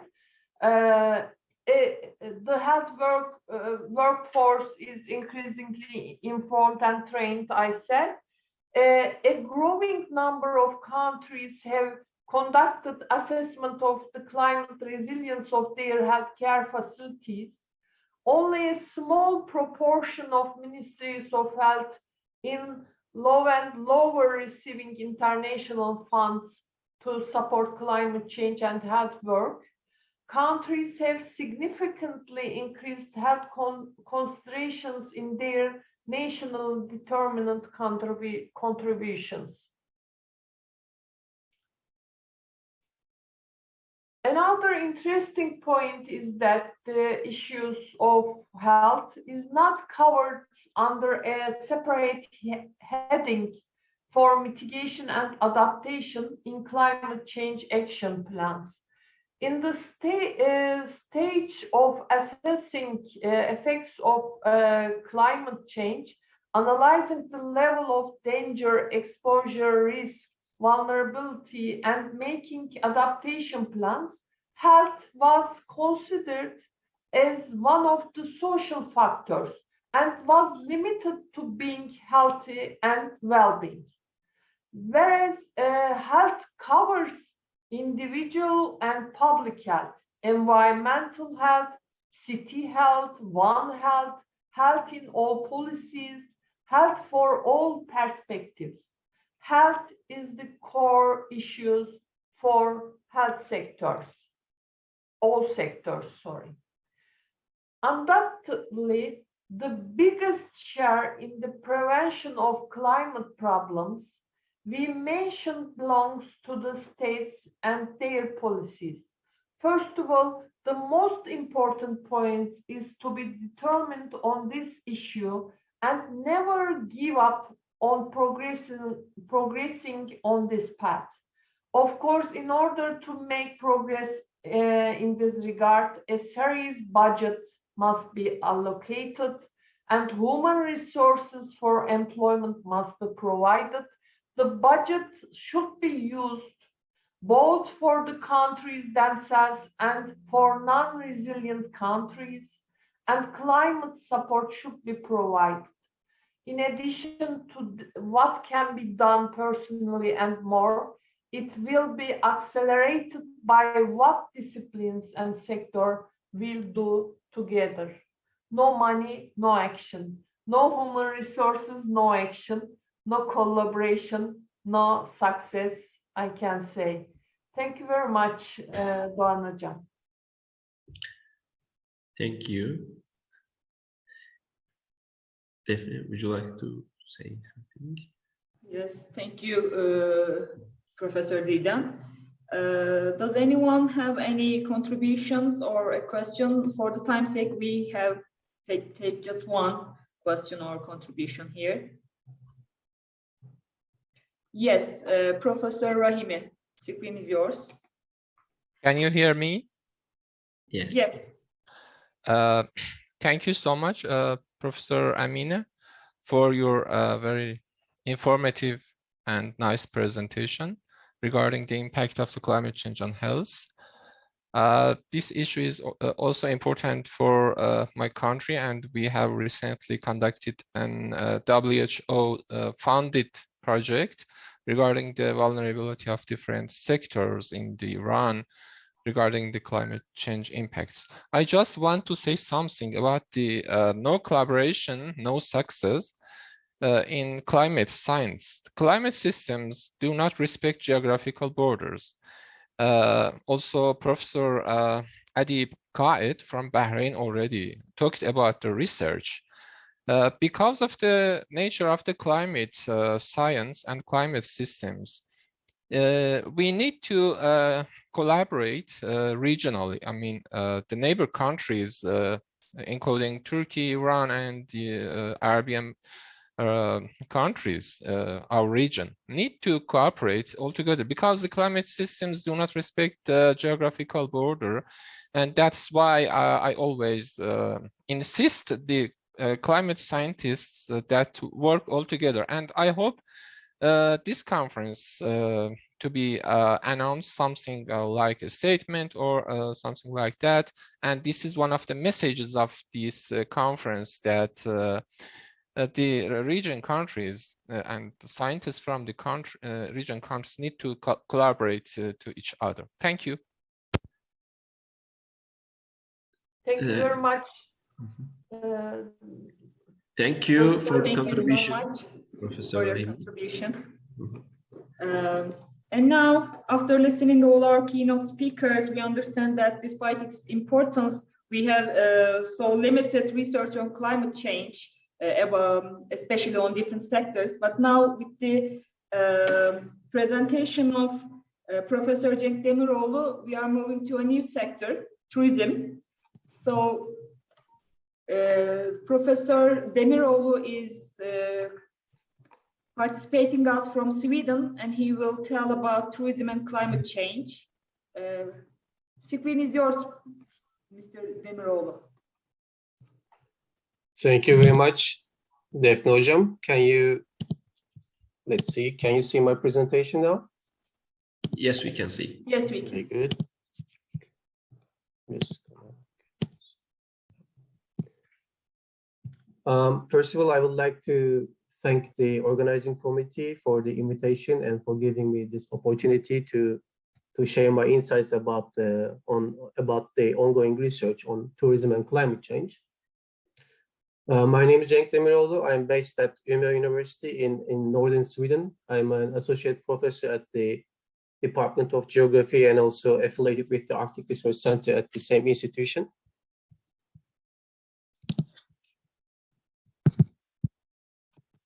I have organized my speech to briefly cover anything that is related to climate change and tourism relationship. But I will also start with some basics, some terminology, and we have also already heard some wonderful introductions on that. But then I will also go on with studies and examples of how climate change and tourism are related to each other. First, from a point where climate acts on tourism, but then also from another point, which we often neglect, where tourism actually acts on climate.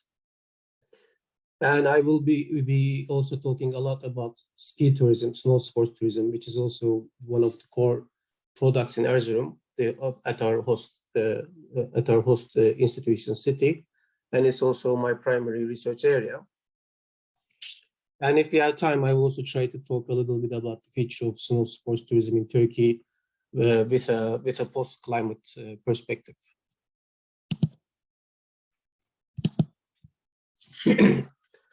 So first of all, I would like to make this distinction again about what is weather, what is climate. And as you all know, weather is the state of the atmosphere at a particular place and time as regards to different properties such as temperature, humidity, precipitation, etc. Whereas climate is the average weather, and usually this average is around 20 to 30 years. So weather is what you see outside the window now, and I know in Erzurum there's a nice snowfall going on for the past week, which is usually my unfortunate fate, because whenever I talk about how we will have negative climate change impacts on ski tourism, it's a lot of snowfall at that moment outside.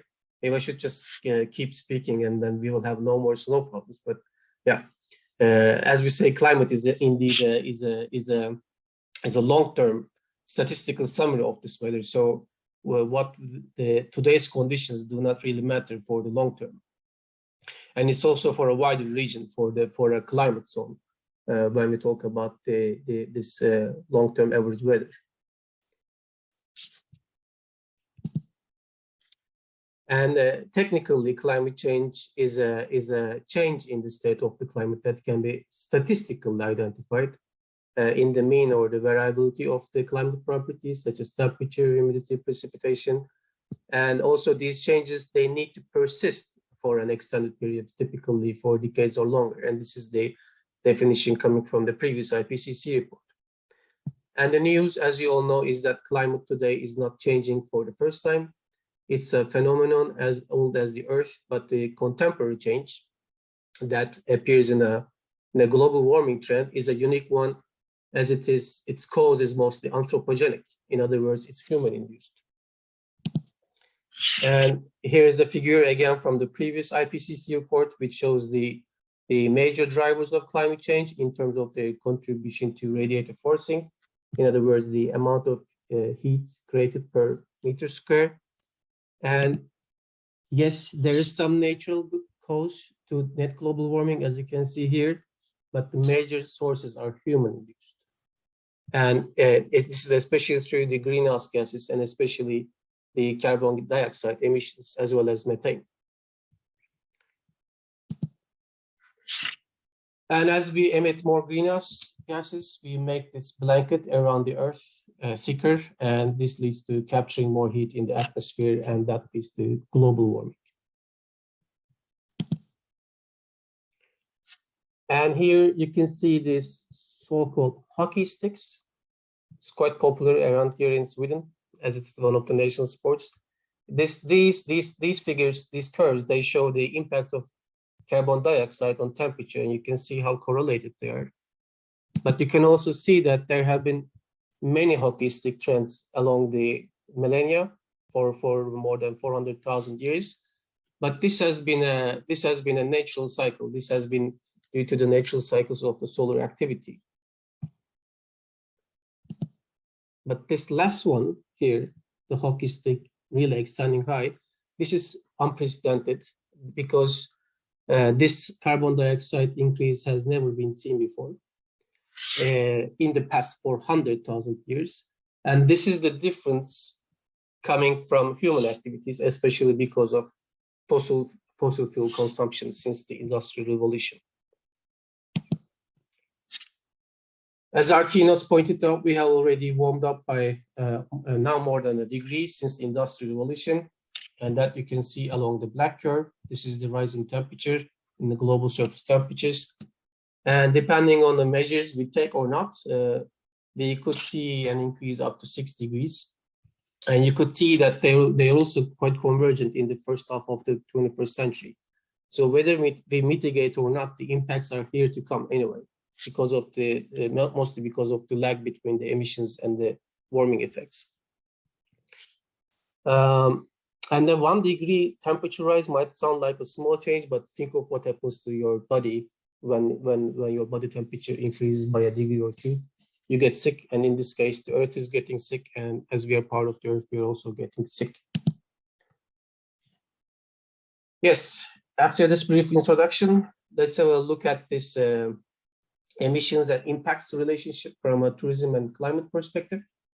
And here's a framework which shows that initially the tourism industry, mainly car and air travel, is emitting greenhouse gases and driving the climate change. There are different studies. This is an old but quite generally referred one. When we look at the share of tourism-related emissions in the global total, we can see that tourism emissions can add up to 5% of the total, a very high significant share. And what's more important is that almost 3/4 of that 5% comes from air transport and car transport. So actual emissions actually happen in the transit space, not actually at the destinations. This is important that we should really approach this issue with a system perspective when we talk about tourism, not only in terms of the destinations. And therefore, as with many sectors, tourism also mitigates its emissions to avoid or at least to slow down climate change. How can tourism do that? It's a very tough question. How do we cut down on the emissions? There are different different ways to mitigate climate change.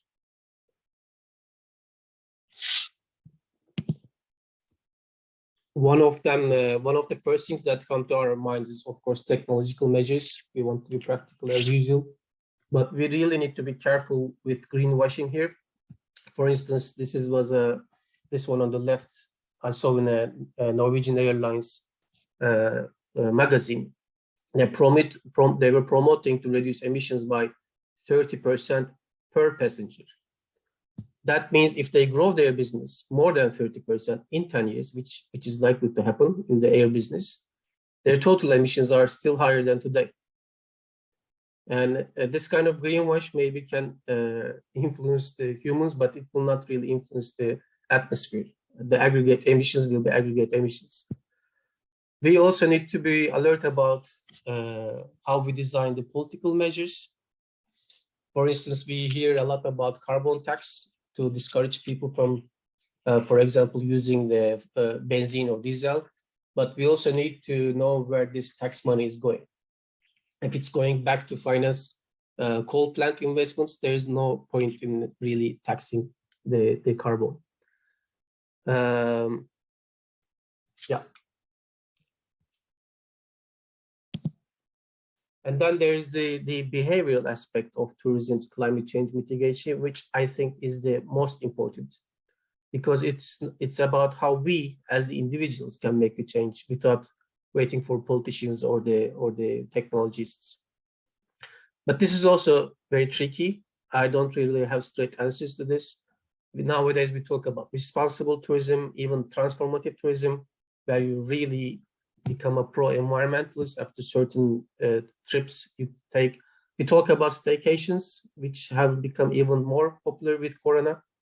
And even we talk about no tourism, maybe that's the option to mitigate eventually. But then what's the alternative of tourism? Maybe it's a more emissions intensive industry will take place. So we have to know about that too. And then the systems approach to tourism is also very important, because as a destination manager, you can really sincerely do your best to make your destination climate friendly. But remember, 75% of tourism emissions come from travel to the destination. It doesn't happen at the destination. So then what is the alternative? I mean, here, for instance, in this Instagram post, this activist organization, Protect Our Vintage, is calling for taking the train to the Alps from Sweden when you want to have a ski trip, which is not really practical. It will take a day or so just for the travel itself.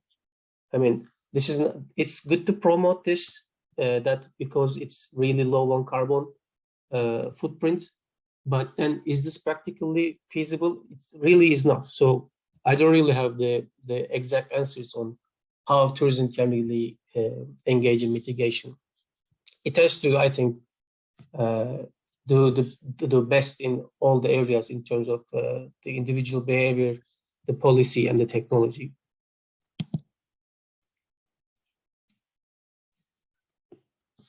But then there is another urgent issue to be aware, and that is the impacts of climate change on tourism. And we can say that climate impacts on tourism, when we say climate change impacts on tourism, again, we immediately think about the destination, right? Less snow, less skiing, worsening ski business, or more heat waves, maybe worse for the beach tourism because it also has its negative health impacts, etc. But remember the systems approach, because it will remind us that climate change impacts also happen in the travel space, in the transit space. I really love this article because it shows that ironically, very ironically, the very air travel sector, which is highly accountable for greenhouse gas emissions, is actually making itself a victim to the results of climate change.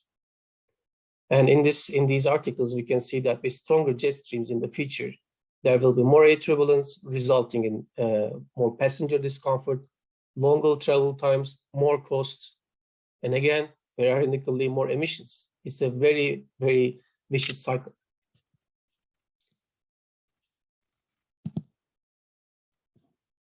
Beach tourism is another area where we face complex impacts. This older study shows that the excellent conditions, the excellent summer conditions of the Mediterranean will gradually shift towards Northern Europe throughout the 21st century. In other words, they project that the Mediterranean will be too hot for beach tourism in the summer season. And this will not only be a comfort issue, but also a health issue. For example, here you can see that by the end of the century, these red dashed lines which categorize dangerous, which you see all over here, and also in our geographies as well, they mean that the humidity index will hit the dangerous category. And that means you will not only get uncomfortable beach weather, but you will probably die due to a heat stroke during the month of July and August. And this is this is even showing the kind of an optimistic scenario, not even RCP 8.5.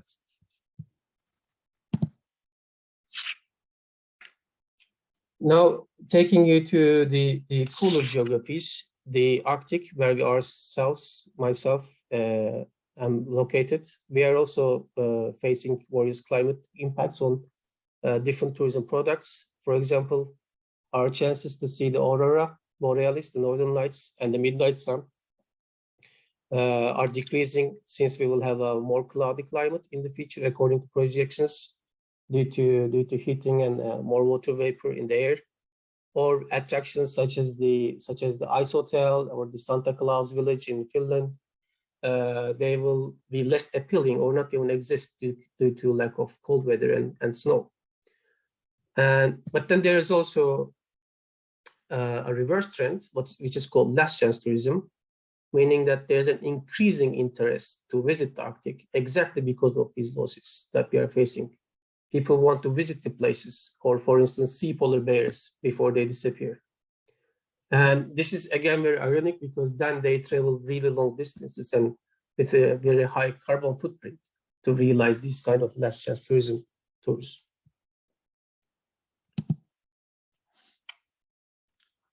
Likewise, the Arctic may also benefit from increased ski tourism due to its relatively better snow conditions when compared to southern Sweden or the Alps. You can see the white patch still remains in the Arctic, which means which shows a snow secure area. But then, of course, skiing is not only about snow, but it's also about sunshine, and Arctic winter darkness is something we cannot change even with climate change. So this so-called advantage remains to be a question from a physical point of view due to the darkness. While on the one hand, we know that many ski destinations worldwide, they have been facing these challenges and they will continue to face them in the future. For example, in the US, in the recent past, because of bad snowfall years, ski visits have fallen by 15 million, resulting a loss of $1 billion of revenues and 27,000 jobs, which is, I think, even more important loss. And by the end of the century, it's estimated that such losses can hit 25 million visits and $2 billion per year. Likewise, in the Alps, 1/3 of the ski areas are projected to disappear if we rely on natural snow. Because of these critical conditions, ski tourism industry responds to these impacts through what we call adaptation. And one of the top adaptation methods is snowmaking from a supply perspective, which is also quite common in Erzurum nowadays. However, for example, this what-if analysis of former Olympic hosts show that even with snowmaking, almost half of these hosts could not be snow reliable for skiing in the future, because the snowmaking technology itself also requires cold temperatures to be feasible. So snowmaking itself is sensitive to climate change. So that's what happens on the supply side. On the demand side, the skiers try to adapt to climate change via temporal adaptation, via spatial substitution. So they change their place of skiing, they change their time of skiing, they change the way they ski, and etc. For instance, in Austria, in a survey from 2008, the skiers said that they would be okay to drive 2 hours more and spend 10% extra to get better snow conditions.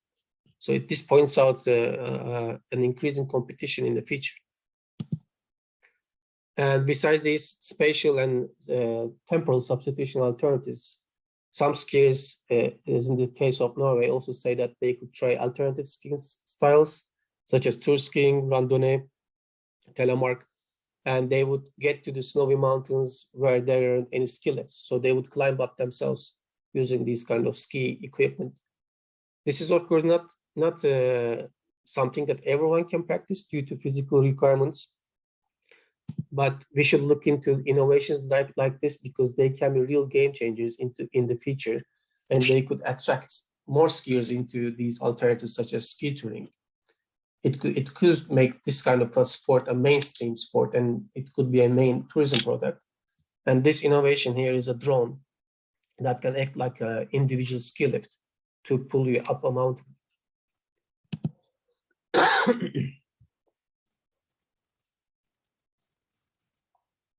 Another serious structural adaptation method from a supply point of view could be relocating ski destinations to more snow reliable areas.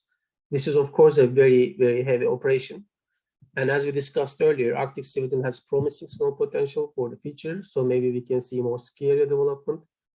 But even despite the winter darkness, but this will also have other consequences. First of all, we would see more of land use conflicts, as these white potential ski areas that will remain in the future, they're also located where there are these natural parks, as well as the reindeer grazing lands of the indigenous people, the Sami.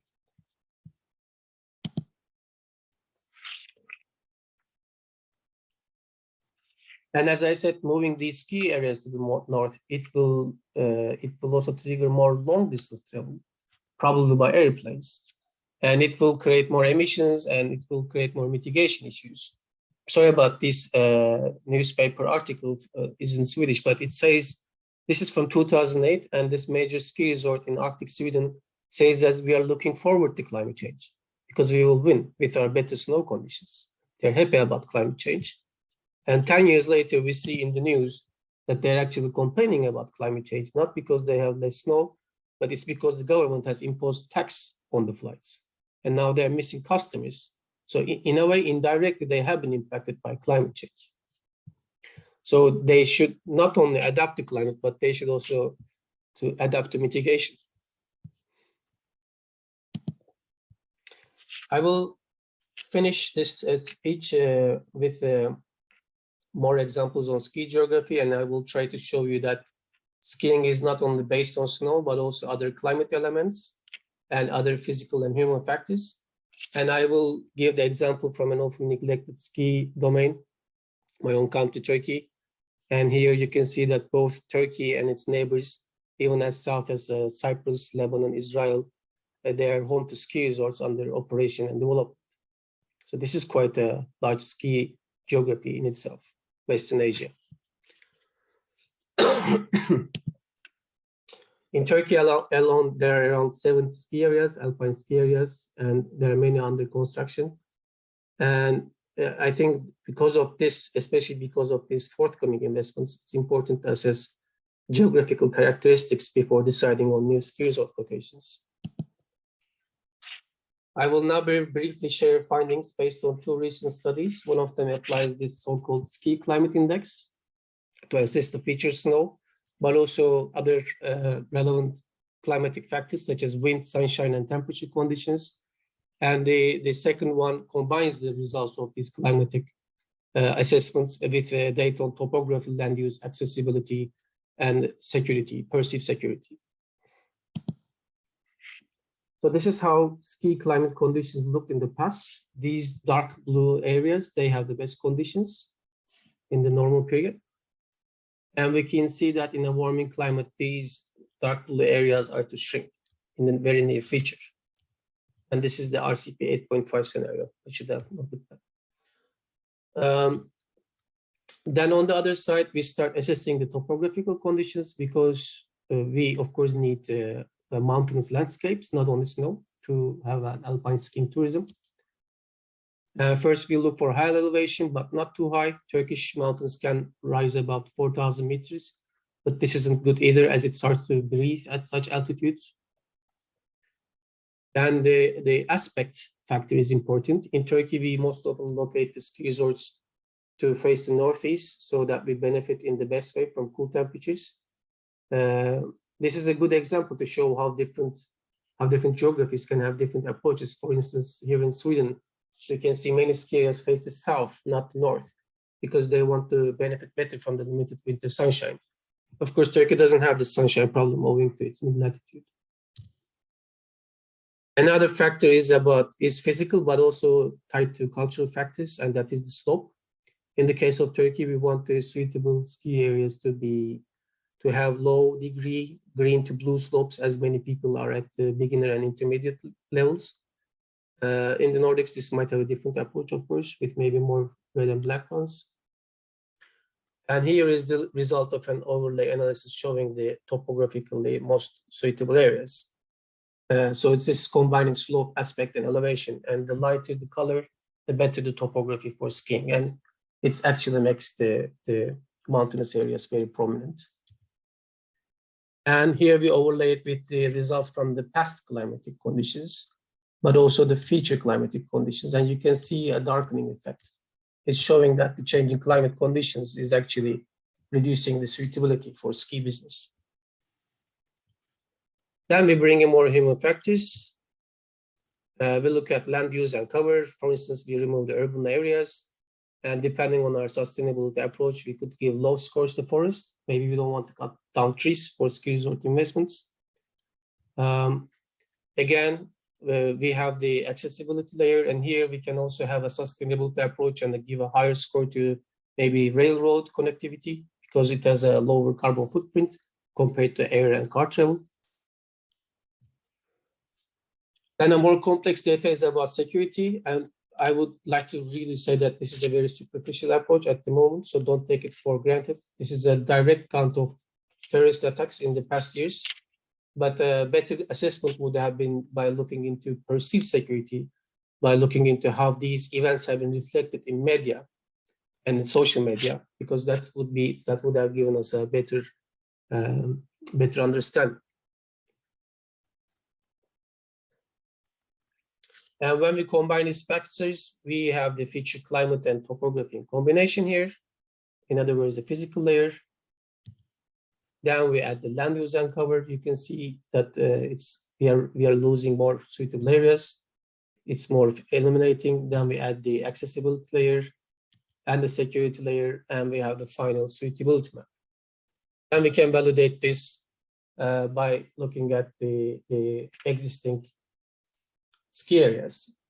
And for instance, the arrow here, it's showing you this strong red dot, and which is actually the oldest ski resort in Turkey and one of the most popular. It's not physically very superior compared to the eastern regions, but it benefits from its close proximity to the main markets such as Istanbul and Ankara. The two cities, they add up to 20 million or more than 20 million people. I will finish here, but if you're really interested in this topic of climate change tourism, I would strongly suggest to keep an eye on the Journal of Sustainable Tourism. A special issue will come out soon, probably by the summer. It will contain some latest research on the particular concepts of the topic, as well as regional reviews in line with the IPCC approach. I myself am involved in the European and the Polar papers, and I can say that we have already identified at least 400 papers to be reviewed in terms of climate and carbon risks of tourism in these regions. What's more is that we will try to present these findings beyond the traditional literature review fashion and aim for providing you with practical tools such as this WebJS platform. And the IPCC has also introduced this amazing interactive atlas. That's what has inspired us actually. And here you will also be able to interact with the map and filter out your studies of interest. And of course, it will sure look better than this draft when it's finished. And you will also get to find some static maps with the results that display some obvious correlations between the economically tourism dominant countries as the Mediterranean here, as well as the research coverage or research gaps in certain countries, which is quite visible in Eastern and Central Europe, where we have less tourism dominance, we also have less research coverage. I hope I remain within my time limits. I would like to thank you for patience, and if you have any questions, I will be happy to answer them. Thank you, Cenk Hocam. Is there any question or contributions? May I ask? You can raise your hands. Yes, Mr. Professor Rahimi.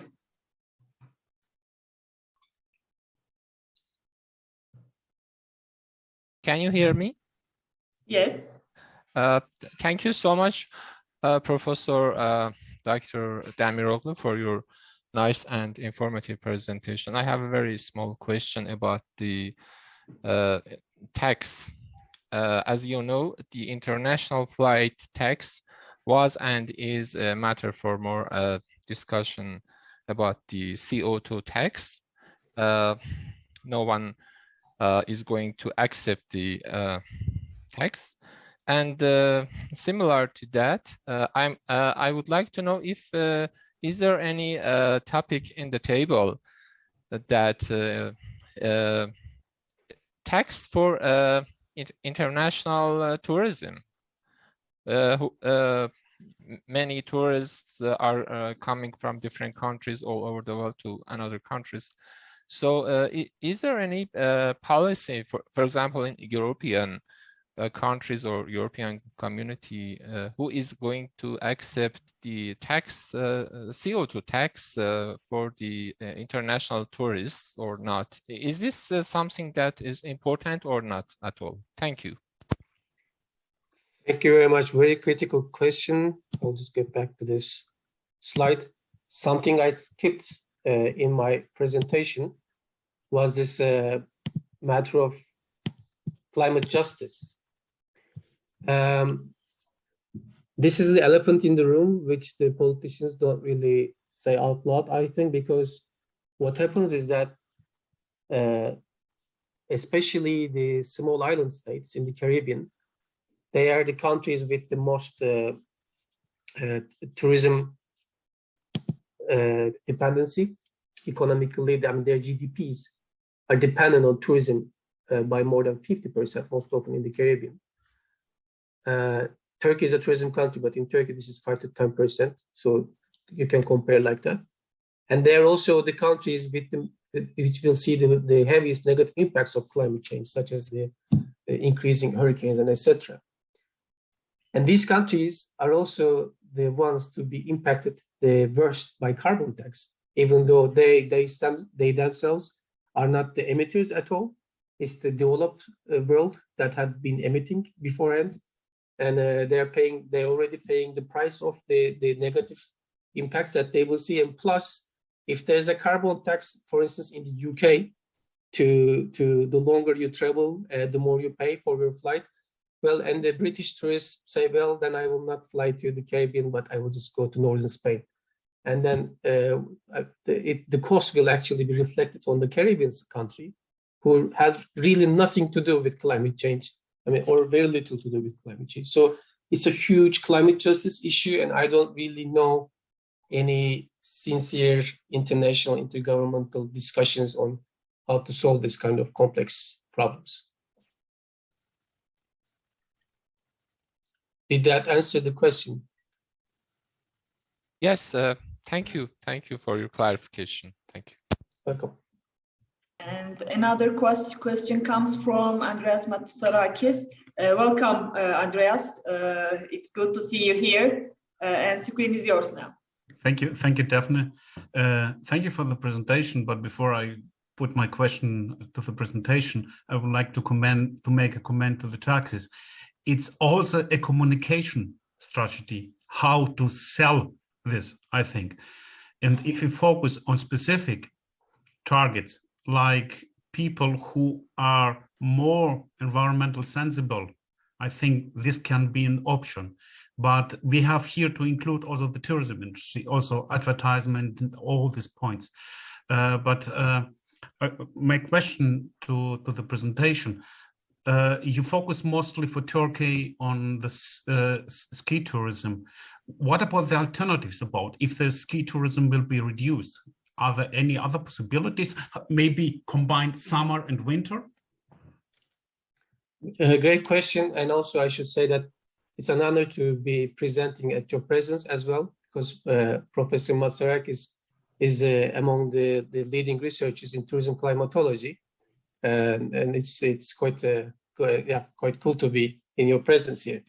Yes, exactly. There are many alternatives. And I think one advantage of Turkey is that it has not really fully developed its ski potential yet. It's a bigger problem in the Alps because it's already overbuilt. You have heavily dependent regions in the Alps, and you can't really make the physical changes right away. But Turkey has the chance to do the right location selection from the beginning, so that we don't invest in the wrong place at the first place. But then even if through the right location selection, this is not ski tourism is still not possible, we could see some positive impacts of climate change on the mountain areas for the summer season, because as we were talking about the coast in the summer will be quite uncomfortable and even dangerous from a health perspective. But then the mountains will probably become even more attractive, and not only for tourism, but even maybe for urbanization in the far future. They will be hotspots or cold spots, to play on words. So I think Turkey has this both advantages. It has this physical diversity. So if the coast is bad, you can go up to the mountain. If winter is bad, you can switch to summer, and vice versa. But this also comes from a destination governance perspective. Like we can tell all these perfect solutions, but who will absorb this and who will implement this? So that is I think the critical question, especially because this is in a very long-term planning policy. You have to think about the entire century, not your next 5 years, 10 years. So yeah, we have the options, but who will do this and how they will do that is another question. Okay, thank you. Thank you. Thank you for all. Our keynote speakers has ended for this session. And I want to thank you all for your contributions to this platform from varied sectors and with your own comprehensive presentations. Now we will have a documentary film which shows us the climate problems, visualizing it from the perspective of water resources and focusing on Büyük Menderes River in Turkey, in our Aegean region. But before Mr. YAVUZ ÖZER, the director of this film, I want to say sorry for our international participants that it will be Turkish, but I want, we all want to see you in our presentation of this documentary film. Thank you for all now, and Yavuz Hocam, size geçebiliriz artık. Evet. Merhaba diyorum herkese. Böyle bir sunum şansı verdiğiniz için çok teşekkür ediyorum. Sunumumu Türkçe yapacağım. Ben Afyonkarahisar Üniversitesi Güzel Sanatlar Fakültesi Sinema Televizyon bölümünde öğretim üyesiyim. Ve sinema üzerine teorik çalışmalarımın dışında pratik olarak film projeleri yapmaya çalışıyorum. Ve son 2015 yılından bu yana Türkiye'de çevre belgeselleri yapmak istiyorum. Çevre belgeseli Türkiye'de çok az bilinen ve yeni gelişen bir alan. Aslında belgesel film gerçeği belgelemek, gerçek bir dünyanın görünümlerini diğer insanlara aktarmak amacıyla yapılan bir sinema türü. Ve ben de 2015 yılından bu yana Türkiye'de şahit olduğum bazı çevre tahribatları, çevre sorunlarını görünür hale getirmek istedim. Bunun bazı gerekçeleri vardı ve bunun için Büyük Menderes filmi, EBER filmi ve şu anda Kaybolan Göller film projesini gerçekleştiriyoruz beraber arkadaşlarımla. Bu projeleri yaparken aslında iki boyutlu olarak planlamıştım. Öncelikle bir sinema uygulamasını, yani bir sinema filmini insanlara, seyircilere ulaştırmak ve bir konuda o perdeye yansıyanları, insanları aydınlatmak amacıyla yapmıştım. Bir yandan da bunun arkada bir kuramsal temeli, yani bir akademik çalışma gibi, belgesel filmi aynı zamanda sanki bir makale gibi, görünür, izlenebilir bir makale gibi kurgulayıp hem sinema seyircisine hem de bu gibi ortamlarda çevre konusunda bir şeyler yapmak isteyen Türkiye'de ve uluslararası alanda insanlara ulaştırmak amacıyla belgesel filmde kuramsal temelini burada sizinle paylaşmak istedim. Öncelikle sunumumu burada PowerPoint yüklemeye çalıştım ancak bilgisayar hata verdi. PDF olarak buradan sizinle paylaşmak istiyorum ama ekranda gözüküyor mu? Şu an emin değilim sunumu. Gayet iyi. Tamamdır. Teşekkürler. Belgesel filmin, Büyük Menderes belgesel filmi 2015 yılında çekimlerine başladık ve 2018 yılında tamamladık. 3 yıl boyunca bütün Büyük Menderes Nehri ve bütün Büyük Menderes Havzası'nın ayak basmadığımız bir yeri kalmayacak ve bütün mevsimlerde çekecek şekilde Büyük Menderes Nehri'ni ve havzasını belgelemiş olduk. Öncelikle Türkiye'de belgesel film derken belgesel filmin tarihçesi sinemanın tarihçesine göre Türkiye'de çok daha yeni. Ancak 20-30 yıl geriye döndüğümüzden itibaren belgesel filmlerin Türkiye'de ciddiye alındığını ve genellikle, yani kısmen de olsa rağbet görmeye başladığını görüyoruz. Ancak bütün bu belgesel projelerine rağmen Türkiye'de çevre belgeseli oldukça yeni. Örneğin Film Freeway diye bir sinema platformu var. Burada bütün dünyanın film festivallerinin platformu.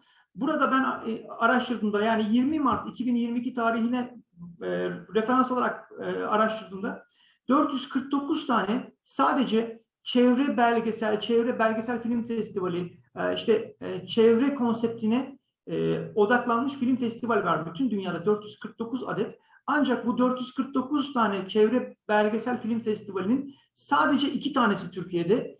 Bu bakımdan baktığımızda Türkiye'de çevre konusunun görünürleştirilmesi, görselleştirilmesi konusunda ne kadar geride olduğumuzu rakamlarla ortaya koyabileceğimizi düşünüyorum. Türkiye'de ben neden bu alanı seçtiğime gelirsek, Türkiye'de çevre konusunda çok büyük bir tahribat olduğunu ben kendim gözlemliyorum. Kendim Büyük Menderes Nehri'nin nehri bölgesinde, Denizli'de büyüdüm. Büyük Menderes Nehri'nin kıyılarında hep çocukken oynamıştım. Ve o zamana göre şimdi Büyük Menderes Nehri'nin gözle görülebilir çok keskin dönüşümleri beni oldukça çok rahatsız ediyordu. Çünkü bütün bu alanları kendim gözlemlemek için yıllar içinde gittiğimde çocukluğumdan bu yana aradaki değişimi bariz bir şekilde hissedenlerden birisiyim ve bu konuda bir şeyler yapmak istedim. Yapabileceğim şey film çekmekti ve şu ana kadar, yani 2015 yılında başladığımda bu projeye Büyük Menderes Nehri'ni anlatan, buradaki kirliliği anlatan bir tane bile belgesel film henüz çekilmemişti. Bu da aslında bizim bu alanda, yani çevre konusunda akademisyenler, çevre bilimciler, sivil toplum kuruluşları, idareciler, yerel yönetimler, aynı zamanda hükümet yetkilileri hep beraber bir şeyler yapmaya çalışıyorlar. Ancak bu çalışmaların ben kendim bu projeye başladığımdan bu yana şahit olduğum kısmı, bu çalışmaların bireysel ya da birbirinden kopuk, bağımsız olduğunu ve o yüzden de pek bir sonuç alınamadığını gördüm. Aynı zamanda da bunun sanatsal alanda ya da görünürleştirilme konusunda çok fazla projelerin yapılmadığını gördüm. 2015 ve 2018 yılları arasında toplamda 584 kilometrelik, yani Afyon'un su çıkan mevkiinden başlayıp Didim'de denize dökülene kadar bütün Büyük Menderes Havzası'nın Menderesler çizerek kapsadığı bütün alanları, Uşak'tan beslendiği Çine çayı gibi bazı ufak çayların da kapsayarak Denizli bölgesinden daha sonra oradan Aydın bölgesine ve Didim'de döküldüğü noktaya kadar bütün alanlarını dolaştık. Ve gördüğümüz şu da aslında, belgesel filmi birazdan izleyecek katılımcılarımız. Belgesel filmi de belli parametreler dahilinde bir kuramsal ilerleyiş şeklinde kurgulamaya çalıştım. Ve benim öncelikle bu arazide henüz kamerayı açmadan sadece gözlem yaparak ve araştırarak, orada yerleşimcilerle görüşerek ve bu konu uzmanları, akademisyenlerle görüşerek bazı parametreler belirledim. Ve belgesel filmi bu parametreler üzerinde kurgulamak istedim. Yani 24.000 kilometre karelik bir alanı kapsayan bütün bu havzada aslında sadece bir tane değil, birden fazla kirletici parametreler var. Yani biz çevre konusunda bu kirliliği geriye döndürmeye çalıştığımızda bütün bunlarla tek tek ayrı ayrı savaşmamız gerektiğini düşünüyorum. Bu parametreler şöyle: Işıklı Gölü ve Çivril Uşak bölgesinde Çine çayından itibaren tüm nehir alanları boyunca görülen tarımsal atık tehdidi. Yani bu aslında benim orada bizzat şahit olduğum ve bazı araştırmalarda da, makalelerde de okuduğum o bölgedeki tarımsal çalışmalarda, çiftçilerimizin yaptığı tarımsal faaliyetlerde oradaki kullanılan bazı atıklar ya da mesela zirai ilaçlar, bunların tenekeleri ya da atıkları, plastik atıkları, aynı zamanda o ilaçların fazla kullanılması doğrudan Büyük Menderes Nehri'ne atılıyor. Yani bu aslında biraz bilinçsizlikle alakalı. Şöyle bir çalışmaya şahit olmuştum. Tarımsal zirai ilaçlarda kullanılan DDT diye bir ilaç 1980'lerden itibaren Türkiye'de yaygınlaşmış. Bu konunun uzmanlığı burada çok hocalarım vardır. Ben sinemacı olarak sadece araştırmam sonucunda elde ettiğim bazı şeylerden faydalanarak söylemek istiyorum. Bu DDT ilacının sonradan yasaklansa bile Ege bölgesinden, Ege Denizi'ne dökülüp Büyük Menderes Nehri ile Ege Denizi'nden bütün Akdeniz'e ve daha sonra okyanuslara yayıldı ve çok ilginç, önceki yıllardaki çalışmalarda kutuplardaki penguenlerde bile bu DDT ilacın etkilerinin gözüktüğü ortaya çıkmış. Ama bu ilaçlar 1980'lerden bu yana yoğun bir şekilde Büyük Menderes Nehri'ne bazı tarımsal bölgelerden atılmış. Ben de belgeselinde Büyük Menderes Nehri'nin boyunca takip ettiğimizde kenarlara atılmış zirai ilaç tenekeleri, kutuları görmek gerçekten üzmüştü. Bir başkası, burası tarımsal olarak çok verimli bir bölge. Ancak tatlı su kısıtlı ve bazı, özellikle 1980'ler sonrasında yağışlardaki çok bariz azalma yok. Ancak yağış düzensizliği nedeniyle kuraklık biraz baş göstermeye başlamış ve kuraklık nedeniyle bu bölgedeki büyük tarım ihtiyacı kaynak sularından çekilmiş ve bu kaynak suları da tabii Büyük Menderes'in havzasındaki tatlı suyun azalması ve bu da oradaki o floranın, o yabani hayatın da olumsuz etkilenmesine sebep olmuş. Bunun dışında Dinar, Uşak, Denizli bölgesinde mermer fabrikaları atıkları da aslında biraz daha arka planda kalan, çok önemsenmeyen bir tehdit gibi. Çünkü Denizli'deki örneğin tekstil atıkları çok daha ön planda. Ancak mermer atıklarının oluşturduğu toz suya atıldığında sudaki balıkları öldürdüğü, boğulmasına sebep olduğu, aynı zamanda bu havzadaki tarımsal alanlarda ve flora gibi bazı oraya özgü bitkili alanlarında da oksijen kalitesinin azalmasına sebep olduğu bazı çalışmalarla ortaya çıkarılmış. Bunun dışında Denizli ve Aydın kentlerinden kaynaklanan kentsel atıklar çok şaşırtıcı şekildeydi. Yani Büyük Menderes Havzası Nehri'nin debisine neredeyse eşit oranda bazı atık su kanallarından doğrudan Büyük Menderes Nehri'ne karışan atık kanallar vardı ve çok yani dehşet vericiydi. Yani o nehrin taze suyunun ve doğal yaşamının içinde birdenbire neredeyse o nehir debisi büyüklüğünde bu suların oraya karıştığına şahit oldum. Bunun dışında Denizli Tekstil Sanayi'nin, özellikle Denizli'nin işte Sarayköy ve daha sonra ilerleyen bölgelerden itibaren bazı bölgelerinde öyle çekimler yaptı ki belgesel filmde göreceksiniz. Yani tekstil sanayinin sıcak boyalı atık suyu nehirin neredeyse debisine eşit şekilde ayrı bir nehir gibi nehire kavuşuyor. Yani hemen 300-500 metre geride su doğal seyrinde ilerlerken, doğal bir yaşam varken birdenbire oraya o boyalı sanayi atıkları karışıyor. Hem de suyu sıcak bir şekilde.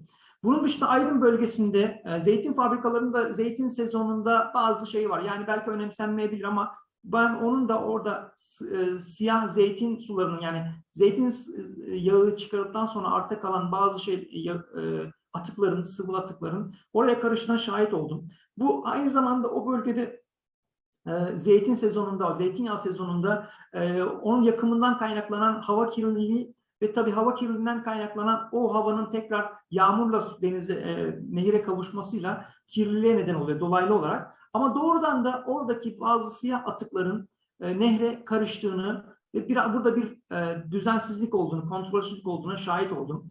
Bunun dışında en büyük etkenlerden bir tanesi şu an Aydın bölgesinde bütün oradaki o bölgede yaşayan yerleşimcilerin, köylülerin büyük sorunlarından bir tanesi jeotermal enerji kaynakları. Evet, enerji büyük bir ihtiyaç. Ancak özellikle Büyük Menderes Havzası'nı kapsayan alanda o kadar çok jeotermal santral var ki ve bu santrallerin sıcak sularının, sıcak atık sularının içinde kadmiyum gibi, çinko gibi, kurşun gibi ağır metallerin olduğu atık suların doğrudan nehre karıştığını gördüm. Bunun için bazı noktalardan çekimler yaptım ve oradaki köylülerle röportaj yaptık. Ziraat Odası başkanlarıyla, oranın yerel yönetimleriyle röportajlar yaptık. Davaların sürmesine rağmen, örneğin arka planda ben afişimi koymaya çalıştım. Orada bir yaşlı kadın var. Onun bulunduğu evinin bahçesinin ortasından geçmiş ve evinin tam karşısına santral yapılmış. Halbuki belli bir kilometre yerleşim yerlerinde bu santraller yapılamaz. Tarım arazilerinin olduğu yerlerde yapılamaz kuralı olmasına rağmen bu kuralın işletilmediğini ve bundan dolayı oradaki insanların çok büyük zarar gördüğünü sağlık olarak, çünkü ben Aydın Trafik Odası Başkanı'yla o dönem röportaj yapmıştım. Resmi sonuçlarla söylediğimde Aydın'ın Türkiye'deki kanser oranlarının en yüksek olduğu ve bir anda çok artan şehir olduğunu söylemişti. Bunda da jeotermal atıkların çok büyük etkisi olduğunu, aynı zamanda da o atıkların suladığı bütün bir havza aslında Türkiye'yi besleyen sebze, meyvenin birçoğunun oradan yetiştiği ve yani biz incir, zeytin gibi bazı o bölgeye özgü bizim gıda ihtiyacımızı oradan karşıladığımızı biliyoruz. Ve bunlar atık sudan etkileniyorlar, zarar görüyorlar. Tabii enerji büyük bir ihtiyaç. Ancak bu enerjiden dolayı çevreden taviz verdiğimizde ilerleyen yıllardaki o ilerleyen yıllar şu an gelmiş durumda. Çünkü 2015 yılından bu yana biz bu belgeseli çektiğimizde şu an 2022 yılındayız. 7 sene geçmiş ve 2018'de tamamladığımızda bile durum vahimdi. Ama bunu geriye döndürmek için dediğim gibi buradaki bütün bu kirletici parametreleri tek tek savaşmamız gerekiyor. Jeotermal atıkları bunun en büyük etkilerinden bir tanesi. Bir geride kalanı Denizli'nin tekstil sanayi atıkları, mermer fabrikalar atıkları, zeytinyağı atıkları. Aynı zamanda tabii bir yan unsur belki çevre kirletisi olarak oradaki yerel yerleşimlerden kaynaklanan bir etki de kentleşmenin giderek köylere doğru yayılması ve köylerin de birer tüketici haline gelmesi ve oradaki yerleşimcilerin plastik ya da işte günlük evsel atıkları nehir kenarlarına ya da nehre doğru atmaları. Bunun dışında bir başka etki de o bölgedeki aşırı avlanma. Yani kontrolsüz, düzensiz aşırı avlanma, sadece balık avlanması değil, o bölgedeki bulunan bazı yabani yerel hayvanların, işte bazı kuşların aşırı avlandığına ve birçoğunun türünün kaybolduğu ya da popülasyon oldukça azaldığına şahit oldum.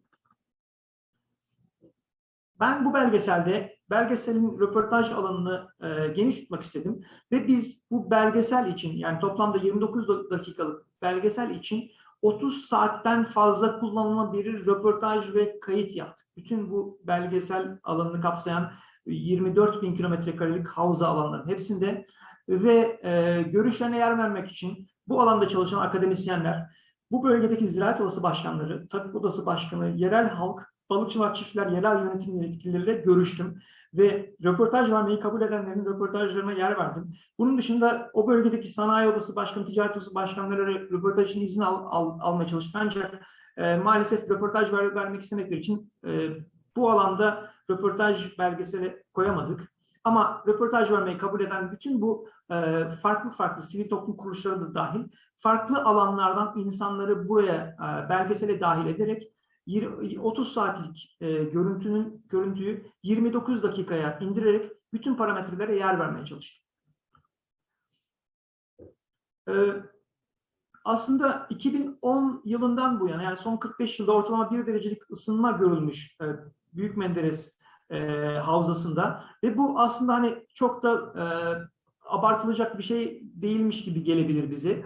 Ancak biz burada bu sempozyumda küresel iklim değişikliğini ve iklim değişikliğini ve bunun etkilerini, olumsuz etkilerini konuşmak için buradayız. Ve Büyük Menderes Havzası zaten küresel alanda bu iklim değişikliğinden çok fazla oranda etkilenen doğal bir havza. Ve belki biz burada yerleşimciler olarak, Türkiye'de işte bazı kısıtlı imkanlara sahip insanlar olarak küresel iklim değişikliğini geriye döndüremeyebiliriz. Ya da küresel iklim değişikliğinin etkilerini Büyük Menderes Nehri ve havzası üzerinde azaltmak için çok fazla belki bir şey yapamayabiliriz. Tabii bu bütün dünyayı kapsayan, bütün gezegenimizle ilgili bir şey. Bizim etki alanımızın dışında olan birçok konu da var. Ancak Büyük Menderes Havzası küresel iklim değişikliğinden büyük oranda etkileniyorsa biz en azından kendi kapsama alanına giren ve kendi düzeltebileceğimiz bazı kirlilik parametrelerini bertaraf edebilirsek ondan sonra ancak küresel iklim değişikliği etkileriyle savaşabiliriz diye düşünüyorum. Çünkü küresel olarak etkilenen, küresel olarak olumsuz etkiler, iklim değişikliğinin olumsuz etkileri bizim karşı duramayacağımız şekilde Büyük Menderes Havzası'nı ve Türkiye'deki diğer 29 havzayı etkilediğinde bizim bir de bunun üstüne yerel kirleticilerle çevre konusunda bilinçsizliğimiz ya da çevreyi bir tüketim ürünü, sektörel bir parça gibi görme zihniyetine devam edersek o zaman küresel iklim değişikliğinin etkileri bizde çarpan etkisi yaratacak ve diğer belki başka ülkelere göre çok daha fazla hissedeceğimizi düşünüyorum. Burada bazı araştırmalardan işte bazı veriler elde etmeye çalıştım ve tüm metin bildirisinde bu verileri yer vereceğim, araştırmaları alıntılarla yer vereceğim. Ancak burada kısaca bahsedersem bakır, çinko, mangan, kadmiyum, demir gibi bazı ağır metallerin çeşitli araştırmalarda beni şaşırdım bazı bilimsel araştırmalarda çok da çevreye zarar vermediğini ortaya koyan ve bazı bölümlerden yani bazı Büyük Menderes Havzası'ndaki istasyonlardan alınan verilerin çok fazla etki yapmayacak şekilde ağır metal olduğunu ve bunun göz ardı edileceğini söyleyen bazı araştırmalar olmasına rağmen ben belgesel filminde görselleştirdiğim ve kendi araştırmalarımla gördüğüm şekilde oradaki yerel insanlarla ve yöneticilerle konuştuğum ve onların görüşlerine yer verdiğimde aslında Büyük Menderes Havzası'nın yani bu ağır metallerden dolayı korkulacak bir şey olmadığını söyleyen araştırmalara rağmen bence yani benim gördüğüm ve belgeselde yer verdiğim kadarıyla bırakın ağır metallerin çok zarar vermemesini ya da düşündüğümüz kadar kötü durumda olmaması düşüncesini, bence Büyük Menderes Havzası şu an bir nehirden, doğal bir nehirden ziyade adeta atık su tahliye kanalına dönüşmüş durumda. Yani şöyle sahnelere şahit oldum. Koyun sürüsü nehir bölgesindeki tarım alanlarında bir çoban eşliğinde gidiyor ve koyunlar tüm gün su içmemişler ama nehirin dibinde nehirden kesinlikle su içmiyorlar. Çünkü zaten orada yani jeotermal atıkları var, kirli kentsel atıklar var. Yani oradaki kanser oranının artışı bile elimizde çok bariz veriler yani. Bundan dolayı bazı araştırmalarda buradaki ağır metallerin zararlı olmadığını ya da çok fazla korkutulacak düzeyde olmadığını gördüğüm için şaşırdım. Bunun dışında burada aslında biz Büyük Menderes'ten bahsettiğimiz zaman sadece bir nehirden değil, nehirin oluşturduğu bir ekosistemden bahsediyoruz. Bu ekosistem oraya özgü bitkileri, oraya özgü hayvanları hepsini barındırıyor. Ve geçmiş yıllara göre biz küresel iklim değişikliğinin zaten olumsuz etkileri nedeniyle buradaki flora olsun, hayvan türleri olsun, popülasyon olsun zaten bunları kaybetme riskiyle karşı karşıyayız. Ancak küresel iklim değişikliği diye hiçbir şey olmasaydı bile bizim burada az önce benim ortaya koymaya çalıştığım kirletici parametreleri sadece bunlar bile Büyük Menderes Havzası'nın bu derece kirlenmesine sebep olacaktır. Ve biz buradaki florayı ve buradaki ekosistemi, hayvanları, yabani hayatı korumak ve dolayısıyla oradaki yaşayan insanları ekonomik olarak korumak, tarımı sürdürebilmek, o bölgede temiz suyu sürdürebilmek, aynı zamanda bütün Türkiye için de tabii geçerli. Bu bölgedeki yetişen tarım ürünleri bütün Türkiye'yi besliyor aynı zamanda. Biz gelecekte tarım önemli olacaksa, gıda önemli olacaksa öncelikle kendi kirletici parametrelerimizi kontrol altına alarak bunu tabii yani bu sadece benim belgesel yaparak bunu görünürleştirmemle ya da oradaki Ziraat Odası başkanlarının bireysel çabalarıyla ya da sivil toplum kuruluşları ya da hükümetin büyük oranda bütçe ayırarak çabalamasıyla olacak bir şey olduğunu sanmıyorum. Bu kolektif bir bilinçle olabilir. Bu kolektif bilinci de bence böyle sempozyumlarda evet biz sunuyoruz, birbirimizi bilinçlendiriyoruz. Ancak kitlesel olarak insanları bilinçlendirmek günümüzde biraz da görsel çağda yaşamamızın etkisiyle görsel olabilir. Yani bir sorun varsa bu sorunu insanlara anlattığınızda evet insanlar o sorunu kavrayabilir kafasında. Ancak sorunu görünür hale getirdiğimizde bununla doğrudan yüzleşmek ve buradaki sorunu istemese bile kabullenmek zorunda kalacaktır. O yüzden ben çevre belgesellerinin önemine o yüzden yani dikkat çekmek istiyorum. Büyük Menderes belgeseli 2018 yılında tamamlandıktan sonra yurt dışında birçok film festivaline katıldı. 40 kadar uluslararası film festivalinde finalist oldu. Yarışma kategorisinde davet edildi. Ve 4 adet ödül kazandı. Arjantin'de en iyi kısa belgesel film ödülü kazandı. Krakow'da jüri özel ödül kazandı. Cannes'da Akdeniz Filmleri Festivali'nde övgüye layık eser Honorable Mention ödülü kazandı. Ve Nijerya'da Lagos Çevre Filmleri Festivali'nde en iyi kısa belgesel ödülleri kazandı. Bunun dışında katıldığı bazı sempozyum gibi bazı çevre organizasyonlarında ve çevre film festivallerinde birçok kitleye ulaştı. Yurt dışında kazandığı bazı başarılarla Büyük Menderes belgeselinin Türkiye'de ulusal medyada haber oldu ve böylece aslında benim hedeflediğim bu Büyük Menderes alanı kirliliği hakkında bir kamuoyu oluşmaktı. Bir nebze bu başarıldı gibi düşünüyorum. Çünkü filmin yaptığı etkiyle 2019-2020 yıllarında Büyük Menderes Havzası'ndaki kirlilik ulusal basında haber değeri taşıyan bir unsura dönüştü ve çeşitli haberler yapıldı bu konuda. Belki sizler de çevre bilinci olarak takip ettiniz. Yani son olarak bu konuda benim söylemek istediğim Eğer bir problem varsa bence bu problemin bilim adamları olarak sivil toplum kuruluşları bu problemin, çevresel problemin, küresel iklim probleminin bütün paydaşları, bütün bu sorunu, problemi gidermek isteyen bütün çözüm unsurlarının bir araya gelerek kolektif bir şeyler yapmasını ben önermek istiyorum. Çünkü bir sorunu sadece sözel olarak bahsettiğimizde o soruna karşı çözümü belki biraz teorik üretmiş oluruz. Ancak görsel olarak ortaya koyduğumuzdaki çevre belgeselleri gibi o sorunu daha da görselleştirmiş ve daha da somut hale getirmiş oluruz. Bu da aynı zamanda belki dolaylı olarak sahada çalışan bilim adamlarının çalışmalarını belki önünü açacak. O konuda daha fazla bilinç ve kamuoyu oluşmasını sağlayacak bir etki olabilir. Bu konuda söyleyeceklerim bu kadar. Birazdan filmi izleyeceğiz beraber ve buradaki organizasyon kuruluna tekrar teşekkür etmek istiyorum. Belgesele yer verdiği ve böyle bir ortamda Büyük Menderes Havzası'nın kirliliğine ve bundan sonra neler yapılabileceğine dair bir beyin fırtınası gelişme şansı bana sunduğu için teşekkür etmek istiyorum. İlginiz için hepinize teşekkürler diyorum. Yavuz Hocam teşekkür ediyoruz. Böyle iyice meraklandık şeyi görmek için. Yansıtabilecek misiniz şeyden? Yoksa... Burada programa verilmişti link olarak. Nasıl yapacağız ben... Yine ekran paylaşımından yapabiliriz. Siz bilgisayarınızda şey kayıtlı mı? Belgesel. Bilgisayarımda kayıtlı ancak ben linki göndermiştim ve link burada... Ben de açabilirim. Aha. Evet, orada link olarak kaydedilmişti. Tamam, o zaman ekran paylaşımını siz durdurun. Ben şeyden yani. Ben durdurayım.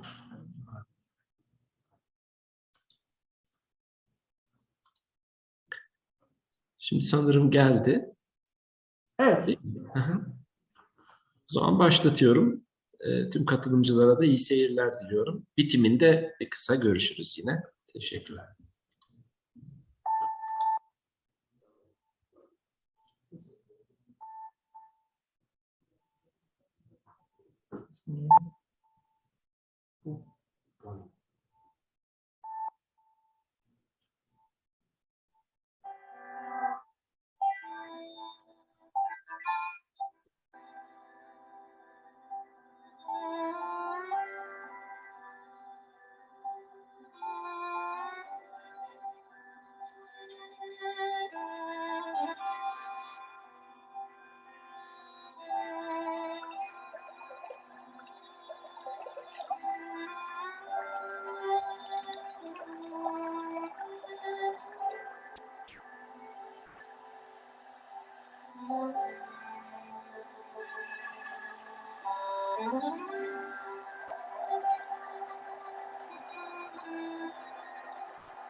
Ulan bu arada vurdum. Sen bunu yiyeceksin. Bu artık suları içti. Bunda hastalık bu çocuğun da çoluğuna geçecek. Öyle. Başkası geçecek. Evet. Yani dediğim gibi inşallah Allah sağlığımızı versin. Allah sağlık versin. Ne yapalım? Yapacak başka bir şeyimiz yok. Bulaşık suları bağırarsın. Hayvan ölüsü bağırarsın. Yani her pislik var yani şu an.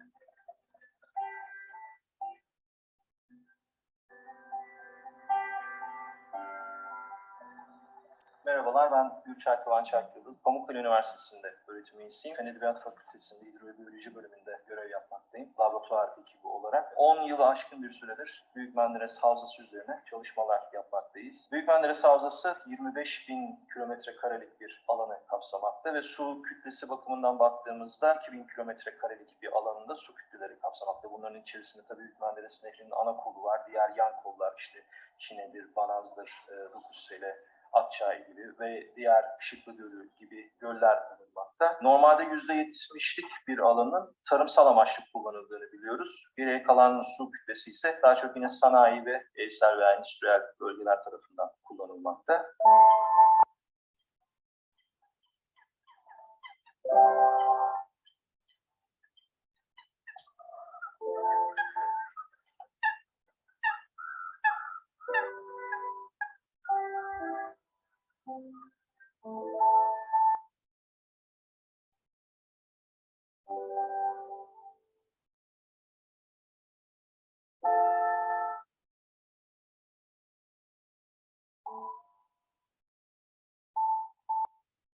Kırıkköy köyünden Ömer Yılmaz, Tahman Çayırı'ndayız. Şu anda Büyük Menderes'in geçmiş olduğu yerdeyiz. Daha önce burada yüzüyorduk çocuktan ama şimdi Büyük Menderes fabrikalardan, atık sulardan pislendi. Köyümüzde hastalıklar çoğaldı. Hem Aydın hem Denizli'nin tek sulama kaynağı olan Büyük Menderes Nehri her geçen yıl insan sağlığında tehdit etme noktasına gelmektedir.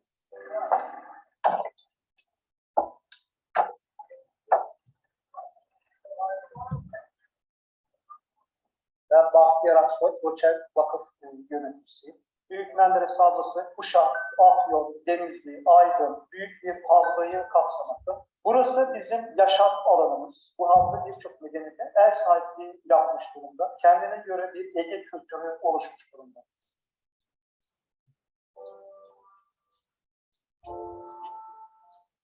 Yaklaşık 600 kilometre uzunluğundaki Büyük Menderes Irmağı ve çevresindeki topraklar Büyük Menderes Havzası olarak adlandırılmaktadır. Yukarı, orta ve aşağı Büyük Menderes Havzası olmak üzere 3 bölümden meydana gelen bu coğrafyada bugüne kadar yapılan yüzey araştırmalarında yaklaşık 200 tane prehistorik ve protohistorik yerleşim tespit edilmiştir. Bu yerleşimler içerisinde Höyük, tepeüstü yerleşimi ve yamaç yerleşimleri mevcuttur. Yerleşimlerin belirlenmesindeki temel unsur Büyük Menderes Irmağı olmuştur.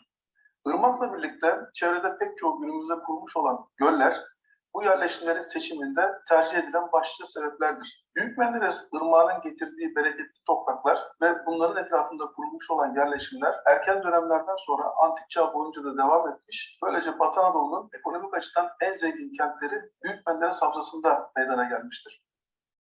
Herodot her ne kadar tarihin babası sayılsa da coğrafyasız tarih olmaz. Tarihin içinde yaşayan insanlar coğrafyanın parçasıdır. Küçük Batı Asya dedikleri bu Anadolu'nun özellikle Batı Anadolu'nun iki ana damardan birisi Termos yani Yediz, diğeri MEANDROS yani Menderes.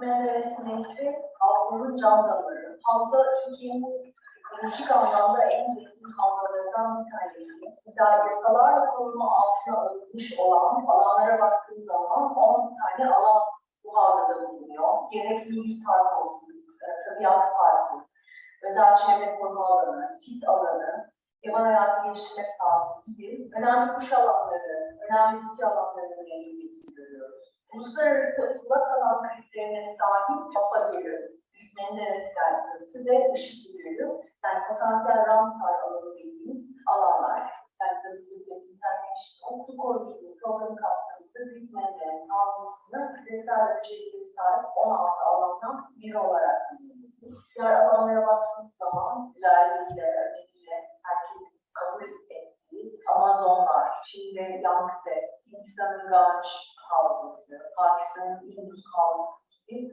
alanlar da var.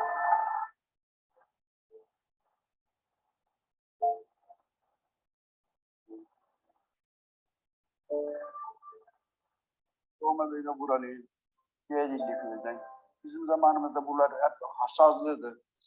Şimdi bütün açıldı, ovalar, posalar kayboldu, dağıldı. Abi çoğuldu, abi o çoğulduğu için buralar avlanıyor, biz avlanıyor. Sazlık, o şey eridi, sazlık eridi. O şey oldu, eridi. Posalar dağıldı. Şişede kurgamışları yakarlardı sazlıkları. Yana yana onlar çürük oralarda kayboldu. Onlar çok balık olurdu sazan, dişli, durna. Ama şimdi her şey bol oluyordu burada. Salatalık bol oluyordu, kavun karpuz bol oluyordu, domates bol oluyordu, pancar bol oluyordu. Şimdi pancar ekilmiyor hiç buralara. Taş ocakları, tozları, mahvetti ağaçları, kirazları. Ben Beydili köyünden Dedeçelik. Gümüşsu, Beydili arasında ortak bir mevkide kiraz bahçesi. Eskiden burada kum ocağı yoktu. Meyve boludu. Kum ocağı olunca tozlarından arı çiçeğe konamadı. Meyve vermedi sebzeler. Büyük Menderes Nehri'mizde kirleten bir sürü parametreler var. Evsel atıklar, kimyasal atıklar yani endüstriyel atıklar, tarımda kullanılan ilaçlar ve bunun yanında da son yıllarda önce çevreye ve işte derelere daha sonra Büyük Menderes Nehri'nde boşaltılan jeotermal akışkanlar.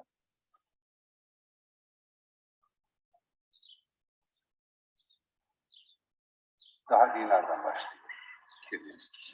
Işıklı Gölü'nde kirlenme devam ediyor.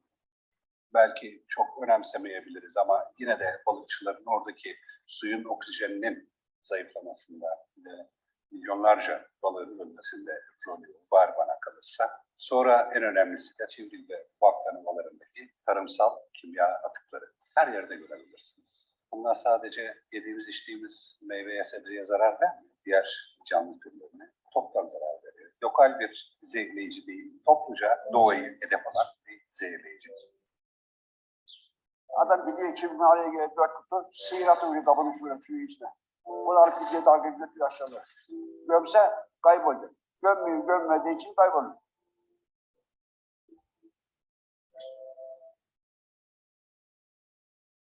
Büyük Menderes Havzası sadece bizimle ilgili de değil, Ege Denizi'ne götürüyor ve götürdüğü kirlilik Ege Denizi'nde kirlilik. Ege Denizi'nden Akdeniz'e hatta okyanuslara kadar ulaşabilir. Geçmiş yıllarda DDT diye meşhur bir ilaç vardı. Tarımsal alanlarda kullanılan DDT kutuplardaki pergamenlerde bile çıkabiliyor.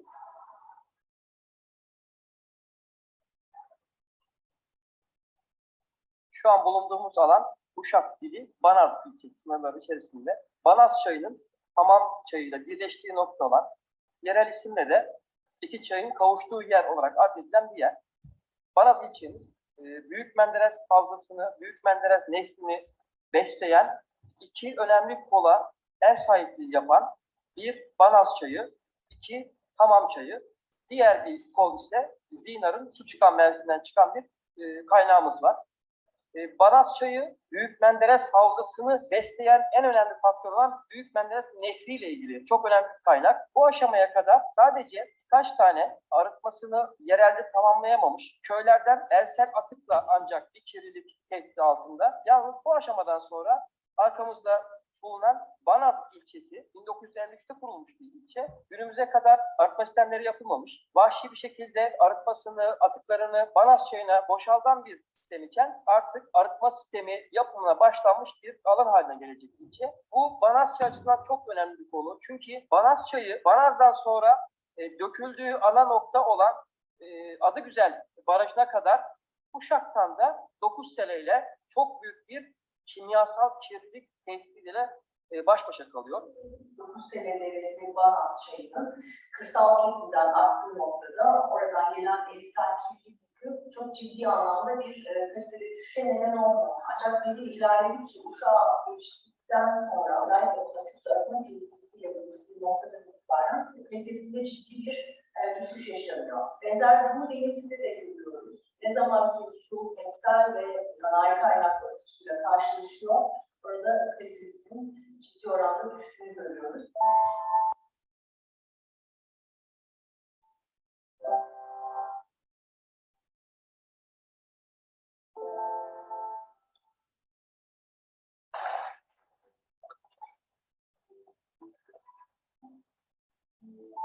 Büyük Menderes Nehri, yukarı havza bölgesini kirleten iki önemli sanayi atığı odağı var. Bu endüstriyel atıkların bir tanesi Uşak'tan geliyor. 9 Seli Deresi bağlanıyor Banaz çayından ve buradan Adıgüzel Barajı vasıtasıyla Büyük Menderes'e bağlanıyor. İkinci önemli odaksa denizin ortasından geçen Çürüksu Vadisi.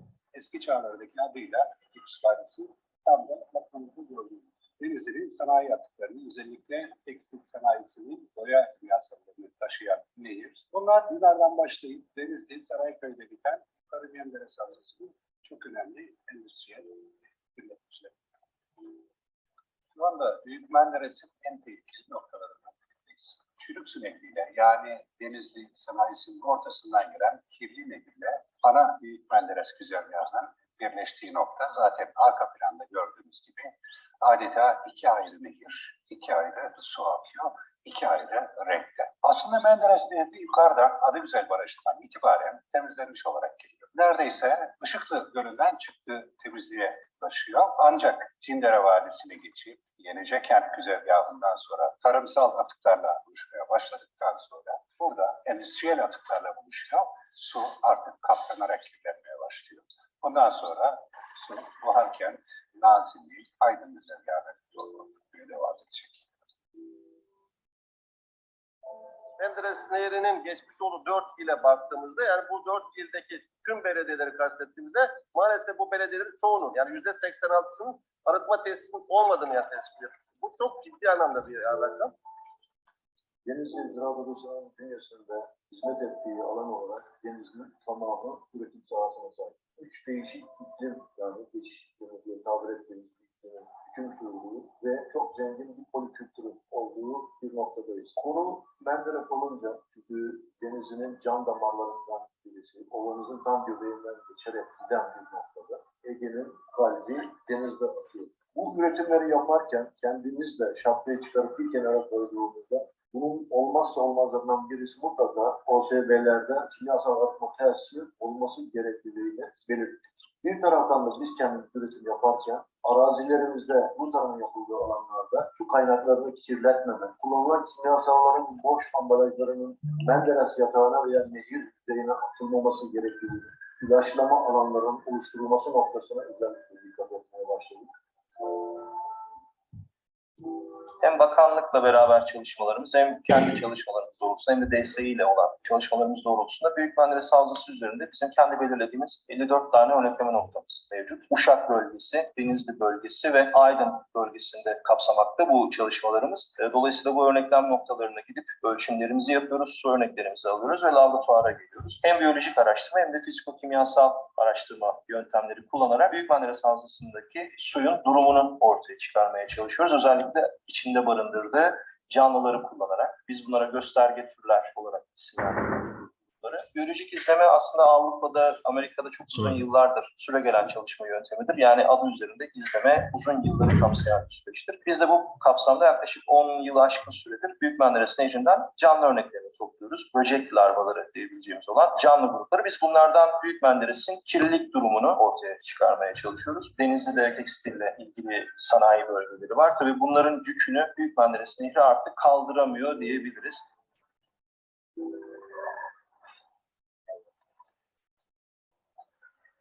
Menderes'ten aldığımız su değerlerini raporlattık. Genel sonuç olarak arıtma tesisinden çıkan suyun kesinlikle sulama suyu olarak kullanılmaması gerektiğini, tuzluluğun yüksek olduğunu, toprakları çoraklaştırabileceğini ve bu suyla devamlı üst üste sulandığında tüketime giden sebze veya meyvelerin insan sağlığına olumsuz etkileyeceği noktadaki uyarıları var.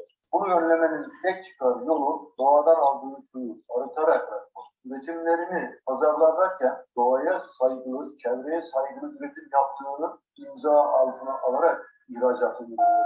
Nasıl kendileri para kazanırken bu işi düşünüyorlarsa alt tarafında 580 kilometre mesafeyi kat ederek giden Menderes yatağında eskiden canlı, çok çeşitli bir balık yaşardı. Ama şimdi bir tane kurbağa bırak insanın kenarına bile yanaşır.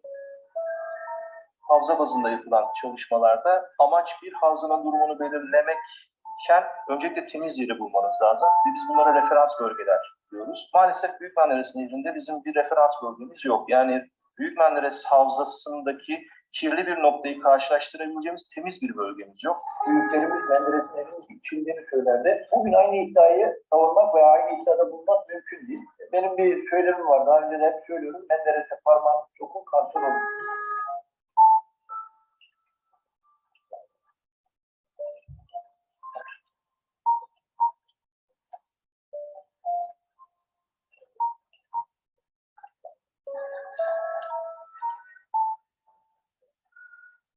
Buradaki maddelerine saymak kalksam bütün insanlar gerilecek. Bunun da farkındayım ama söylemek zorundayım. Sülfat, nitrit, bunlar çok tehlikeli değerler.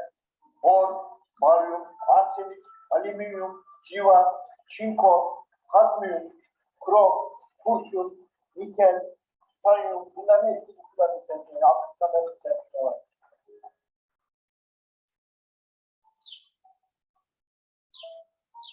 Bir litre sanayi atık suyunu sadece seyreltmek için 8 litre su gerekmektedir.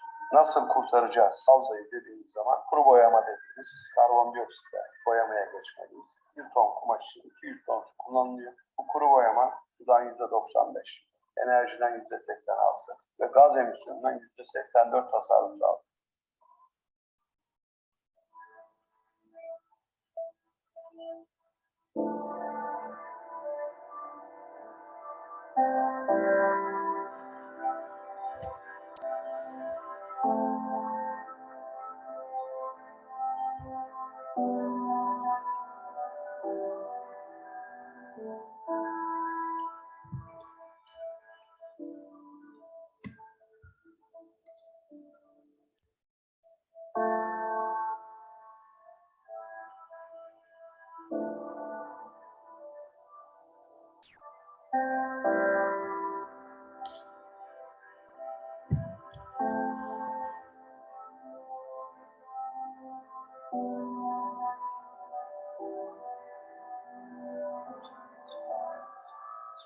Aydın Koçarlı Bıyıklı kasabasında oturuyorum. Bundan takriben 20 yıl öncesine bu Aydın kanalı veya Biz kanalı deniyor. Orada biz normalde küçük gözüküyordu. Şu anlık o kadar yanına varamıyoruz. Annem 91 yaşında, teyzem 102 yaşında. Her zaman anlatırlar.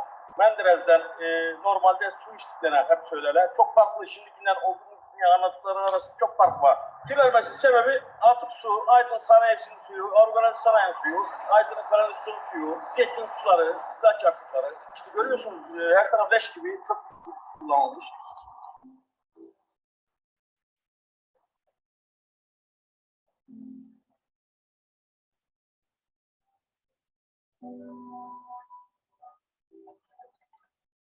İsmim Mustafa, 34 yaşındayım. Kendimi bildiğimden beri İncilova'dayım, 30 seneden beri. Bize söyledikleri suyun temiz olduğunu ama biz bunun temiz olduğu görüşünde değiliz. Bu zeytinyağı fabrikalarının bırakmış olduğu siyah sular en değerli sularımıza karışıyor. Bu suyun çıktığı yeri de biliyorum, Afyon'dan geliyor, cam gibi su geliyor. Buraya gelene kadar su bazen köpükleniyor. İnsanlarımız bütün bulduğu tarladaki ilaçların kutularını, araçlarla bile buradan geçerken çöp atıyorlar. Biz balık tutarken kafamıza çöp geliyor. Yani aracıyla adam evinden çıkarttığı pis çöpü girip köprünün üstünden geçerken çöp atıyor. Millet atıyor çöpü. Ne yapacak ki? Menderes atıyor, döküyor. Belediyeler varken biz buraya döker. Çektiğimiz suyu. Nereye gidecek? Denize. Bir adamın Menderes kirleniyor. Su götürüp gidiyor. Nereye yazacak ki? Kime yazacak? Kim at? Adam gece döker. Görmezsin ki. Yani döküyorlar mı öyle gece falan? Dökerler. Atar adam. Menderes'den gitsin denize diye. Yani oradan oluyor işte. Menderes.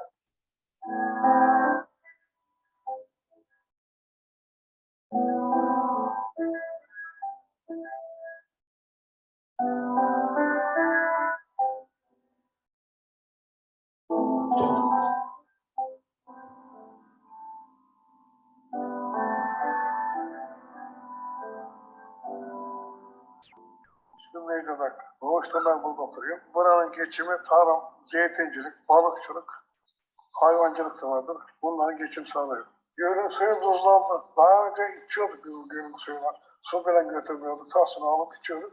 Ama şimdi zehir gibi tuzlandı. Hayvanlar da içmiyor şimdi. Sarı balık nesili kesildi yani. Tuzlu gelmez ki. Öyle hepsi yüzü çıktı. Şimdi kanal açıldı. Bu evde su salıyorlar yazın. O bakımdan biraz düzeldi.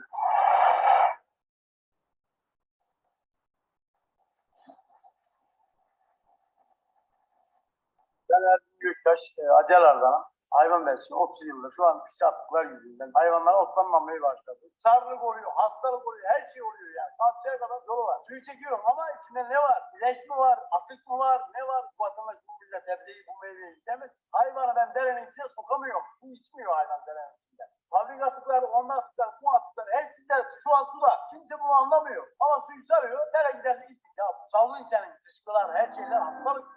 Hem balıklar hastalık bulur, oradaki arkadaşlar balık tutanlar iyice gayreciler. Bu hastalık insana yiyor. İnsanlar bir de başkasına geçiyor. Tarım ilaçları var. İçeride termal sıcak su kaynakları var. Bunlardan atılan pislikler olsun. Eskiden rahmetli dedem 300-400 kilo yayın getirirdi. Ama şimdi yayını bırak kuşu zorla bulduk.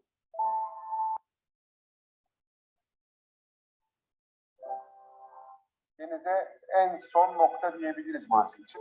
Burada denizden avlanmaya gelen, yumurta bırakmaya gelen balıkları alıyoruz. Eskiden berrak bir suya sahiptik. Su cam gibiydi. Dipteki balıkları teker teker sayardık. Şimdi parmağımızı sokmaya korkuyoruz. Balıkçı arkadaşlarımızın da çok suçu var. Hani yakaladığınız balığın da bir boyutu var. Hani o boyutun altında yakalarsan bir yerde büyük balık bulamazsın. Keşke herkes bu limitlere uysa, her yakaladığı balığı çantaya atmasa. Fark etmez, ben kaç kilometreden gelmişim, balık yakalamak istiyorum diyor. Tabii bunları denetlemek de çok önemli. Şu anda bulunduğumuz bölge Kuyucak ilçesi, Pamukören ve Kayran mahalleleri arasında yer alan Kayran şehri üzerinde bulunmaktayız. Şu anda ağır bir koku içerisinde bilmediğimiz bir kimyasalın bizi boğmasını tahammül ederek de burada saniyede 100 litre civarında bir su Büyük Menderes'e bu dere yoluyla deşarj edilmekte. 1.300.000 dekarlık tarım arazisi Büyük Menderes'ten sulandığı gerekçesiyle bu sudan etkilenmekte. Biraz önce bir çiftçimizle karşılaştığımız gibi artık narenciye bahçem kuruduğu için bu sudan dolayı kesmek mecburiyetine kaldım dedi. Şu anda Söke ve Didim'e kadar olan bütün bölgelerimiz pH yükselmesi, bor birikimi, ağır metallerin bor başta olmak üzere diğer bileşiklerin incir ve zeytin başta olmak üzere hepsine verdikleri zarardan dolayı çok büyük bir potansiyel tehlikeyle karşı karşıyayız. Mevcut yasalar deşarj işlemini yasaklamaktadır. Bu jeotermal akışkanları bırakın Büyük Menderes'e boşaltımını herhangi bir şekilde doğayla buluşmasını men etmektedir. Maalesef bazı jeotermal imtiyaz sahibi şirketler ısrarla bu jeotermal akışkanları doğayla buluşturmaya ve Büyük Menderes'e boşaltmaya devam etmektedirler.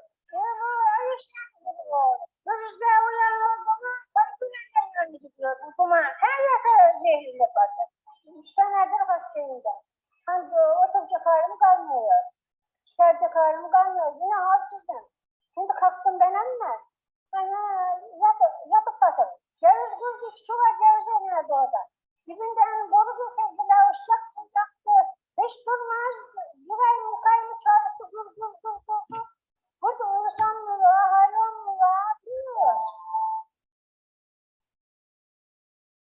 Aydın ilimiz zeytincilik bakımından Türkiye'nin en önde gelen illerinden birisi. Ağaç sayısı bakımından da Türkiye birincisi. Bizim için en değerli iki ürün zeytin ve incir. 3573 sayılı zeytinlerin islahı, aşılatılması ve koruması hakkındaki kanun bizim zeytinimizi kanatları altına almış iken son zamanlarda kurulan jeotermal sistemler bu kanunu açıkça ihlal etmektedir. Gördüğümüz gibi burası bir zeytin bahçesi. Kanun gereğince jeotermal sistemler zeytin alanlarına en fazla 3 kilometre kadar yaklaşabilirken zeytin alanının içerisine jeotermal sistemin akışkan hattı inşa edilmiş. Üretim kuyularından gelen akışkanlar zeytin bahçelerinin içinden geçirilerek yine zeytin bahçelerinin ortada kurulmuş olan elektrik santraline iletilmekte. Zeytin alanlarımız tahrip edilmekte ve incirimizin başına gelen bazı olumsuzlukların da zeytinin başına gelmesi kaçınılmazdır. Bunlar birinci sınıf zeytin, incir arazileri bu topraklarda bu enerji kaynakları doğru değil diye mahkeme kazandı. İlk çevre davaları kadınlarımızın burada yaptığı mücadelelerin eser oldu. Eski verimler almaz oldu. Bunlar sıcak sular bütün zarar oluyor. Bu sıcak su nereye gidiyor? Menderes'ten değil. İnsanlar sürekli sebzelerini suluyorlar bunlar. Zarar değil mi bunlar? Sabahleyin pis salıyorlar. Pis kokudan duramıyor suyun içinde. O kızar üst yaşındayım ben. Burada doğdum, burada büyüdüm. Bu pisliği görmedim. Köyü elimizden aldınız. Koku bir yanda. Baş ağrısı mı arası? Kusmak mı dersin? Buraya paprikaları kurdunuz. Öldürdünüz bizi, öldürdünüz. Hadi bakayım gözüm görmesin olur. Zeytin ağacı kurudu, inciler kurudu. Falanca'da kanser varmış duymadım. 80 yaşındayım ben o zaman. Şimdi şöyle gitsem maaş arasına. İncirin nesli bitmek üzere zaten bitti. Zeytinler de aynı. İnsanlar da öyle. Zeytin mahsulümüz olmuyor bak. Şimdi yapraklar da dökülüyor. İncirler kurudu. Ben de çiftçiyim hemen. Zeytinyağını parayla alıyorum. Milletin benzi geçtiği. Şu havaya bak. Bu havada yaşanır mı?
Sanırım durdurabilirim. Evet. Evet. Şimdi de kapatayım. Elinize sağlık. Ben bir iki şey bu Büyük Menderes Havzası ile ilgili olduğunu duyunca zaten ilk aklıma gelen konu şuydu. Şimdi biz özellikle şehir plancıları için Miletus Antik Kenti tarihteki ilk planlanan kent olması dolayısıyla çok önemlidir ve Büyük Menderes Havzası'nın Ege ile buluştuğu yerdedir bu kentte. Yine bir başka örnekte Priene. O da karşı kıyılarda yine. Miletus ve Priene tabii tarihte ilk kurulduklarında bu bölge işte verimli tarım topraklarıyla, doğal güzellikleriyle cazip olduğu için kurulmuştu ama maalesef geldiğimiz nokta çok üzüntü verici. Benim meslek alanım adına da çok üzüldüğüm bir durum oldu. Teşekkür ediyorum yine katılımınız ve belgesel filminiz için. Zeynep Hocam sanırım bir söz almak istiyor. Zeynep Eren Hocam. Buyurun hocam. Cansu, Zeynep Hocam'ın sesini açabiliriz.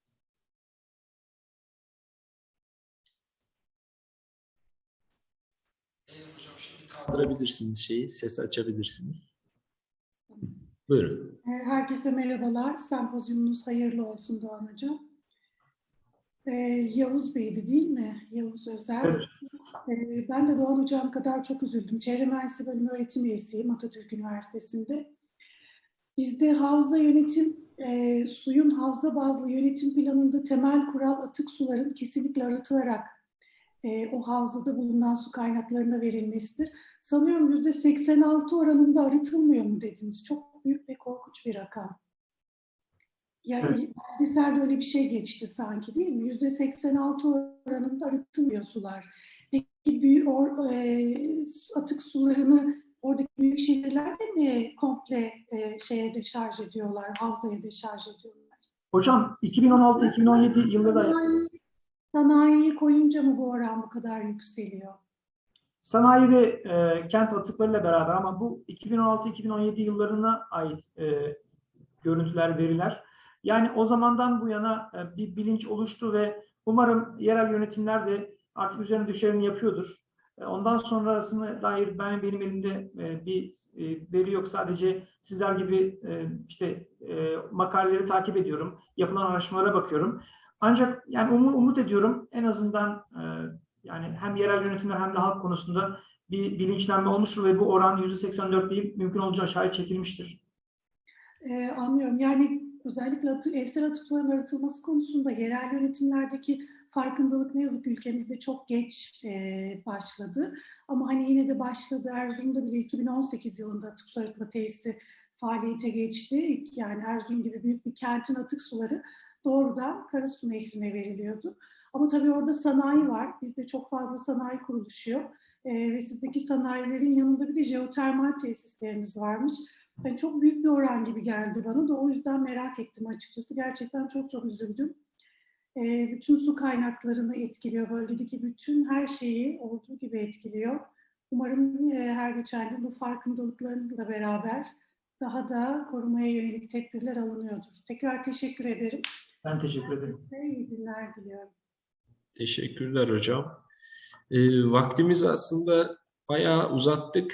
Öğleden sonraki oturum için bir 15 dakikamız var. Bir 15 dakika nefeslenelim diye düşünüyorum. O yüzden tüm katılımcılara teşekkür ediyorum ve saat 1'de başlayacak öğleden sonraki paralel oturumlarda görüşmek üzere diyorum. Sağlıkla kalın. Teşekkürler. Katılımcılara.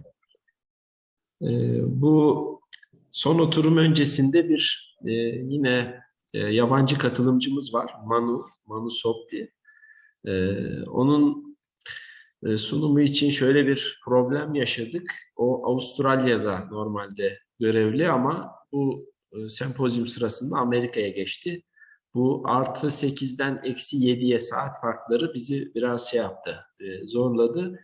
Sağ olsun kendisi sunumunun video kaydını yaptı ve bize yolladı. O yüzden ben o video kaydını sizlerle paylaşacağım şimdi.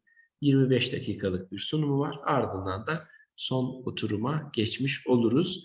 MANU'nun konu başlığı of Future Worlds, Equitable Communities of Water, Envisaging Place and Livable Pathway. İşte geleceğe dönük, daha adil, daha adaletli su kullanımı, toplumu ve daha yaşanabilir mekanların inşası ile ilgili bir paylaşımı var. Ben hemen onu yansıtayım, şöyle yapayım ve şeyi dinleyelim. Hello, good morning. Pleasure to be here today amongst all of you. Herhangi bir sorun var mı seste? Tamam, o zaman devam ediyorum. I had the good fortune of being in Erzurum a few years ago. I think it was 2017, and it was a wonderful welcome, and I do remember those times. So my paper is titled "Of Future Worlds and Equitable Communities of Water, Envisaging Place and Livable Pathways." And it's a red paper, and I have slides that go with the paper. The slides have their own titles, so I think they will connect to the larger import of what I'm presenting. Bugün herkese harika selamlar. I'm indeed thrilled to be part of the International Bioclimate Change Symposium 2022, examining the theme Climate Change Impacts, Mitigation and Adaptation Strategies. I will start with my special appreciation to my dear friends and respected academics at Atatürk University, including Honorary Chair Professor Dr. Omar Somakli, Rector, Chairman Professor Dr. Suleiman Toy, Dean, Architecture and Design Faculty, and Head of the Organization Committee, Associate Professors Dr. Dohan Dursun, Vice Dean and Associate Professor, and Dr. Fatma Zahra Sakisi, Vice Dean. I'm also thankful to the many hard-working members of the Symposium Secretary General, the Scientific Committee, and the Organization Committee. While the efforts of all these individuals would have been easy to see in a live or a face-to-face academic event, their generosity and leadership should not be forgotten in our virtual meeting today. Hopefully, this will be the beginning of several longer conversations. So within the broad rubric of climate change, my paper today investigates water, covering its availability and scarcity within Asia, within urban Asia especially. Viewed as a critical resource within our continuing debate on climate change and its impacts, water remains inseparably connected to the socio-cultural equities of urban and rural populations. City governments across Asia, and specifically in India, are responsible for supplying water to citizens. However, despite their efforts, the new entities never seem to have sufficient quantities of water to supply. Thus, some households receive only a few hours of daily supply, while many others in informal and slum areas do not get water at all. Not having enough or no water for consumption creates numerous problems in the lives of citizens. Thus, while the poor struggle to earn a living, they also deal with the issue of collecting water every day. And that's what is shown up in this particular slide. You can see the parched land and the struggle to exist in terms of getting water. Water deficiencies exist even in those parts of India where surface water, that is rivers and lakes, rainwater and overland flows are available in abundance. The annual occurrences of the southwest and the northeast monsoons, that is the moisture-laden winds that bring heavy rainfall from July to September across this continent, plays a major role in replenishing surface water bodies, including groundwater. Besides the monsoons, there are also occasional brief rain spells caused by weather disturbances during other times of the year. Even then, most of the larger Indian cities, including Chennai, Bengaluru, Pune, Mumbai, Delhi, and Kolkata, experience a yearly water crisis of sorts, particularly in the summer months when the demand is high and the supply is relatively low, if not minimal at all. Within this picture, rainwater harvesting, which I would put as our acronyms as RWH, is a well-known method for the collection and storage of water for future use, as well as to recharge groundwater. RWH involves the collection of rainwater from roofs of buildings and in pits on the Earth's surface from where water is either transferred for treatment and reuse or else gradually percolates through the soil to recharge the ground table.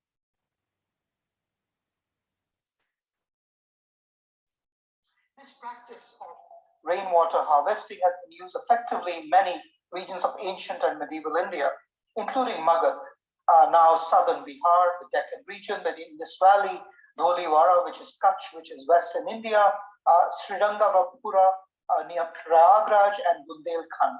And in fact, what is quite important to discover is that even though rainwater harvesting can happen, it does not generally happen.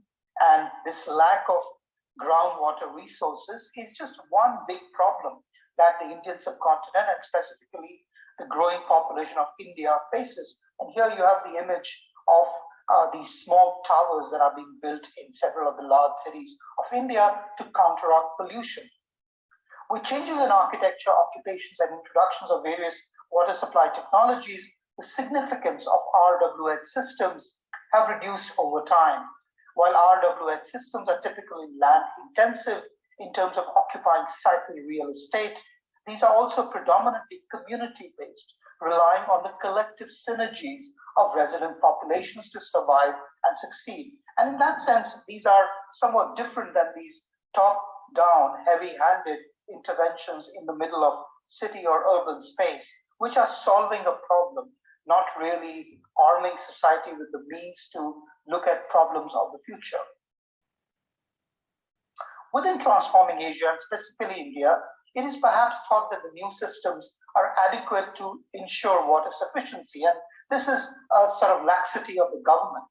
And you can see the laxity in the way they're dealing with, for example, pollution, like in the last two slides. This has led to the gradual and occasionally state legislated abandoning of traditional water harvesting techniques and the neglect of many interconnected water channels, canals, reservoirs, and tanks developed in the past. Given the present demand and supply challenges in cities, collecting water from multiple sources, that is, surface water bodies, rainfall, and groundwater in a balanced manner, is therefore imperative. Presently, most governmental and local agencies mainly focus on surface and groundwater sources to replenish water reserves. While laws have been passed in many Indian state and city governments for mandatory installation of RWH systems in buildings and projects, this remains only marginally practiced. Hence, a lot of rainwater received just wastes away as runoff. Efforts must be made to scale up this activity. In Chennai, where the RWH collection practice began in 2003, most government buildings employ the system, but the infrastructure created remains old and needs upgradation. Moreover, not enough rainwater is being collected in the city. This is the major reason for the water shortage experienced in the city during summer months. Meanwhile, another city close by, Hyderabad, presents a case where builders showcase harvesting pits to obtain occupancy certificates for high-rise apartments and gated communities, but thereafter the method is not practiced upon project conclusion or completion, leading to the deterioration of pits and other infrastructure.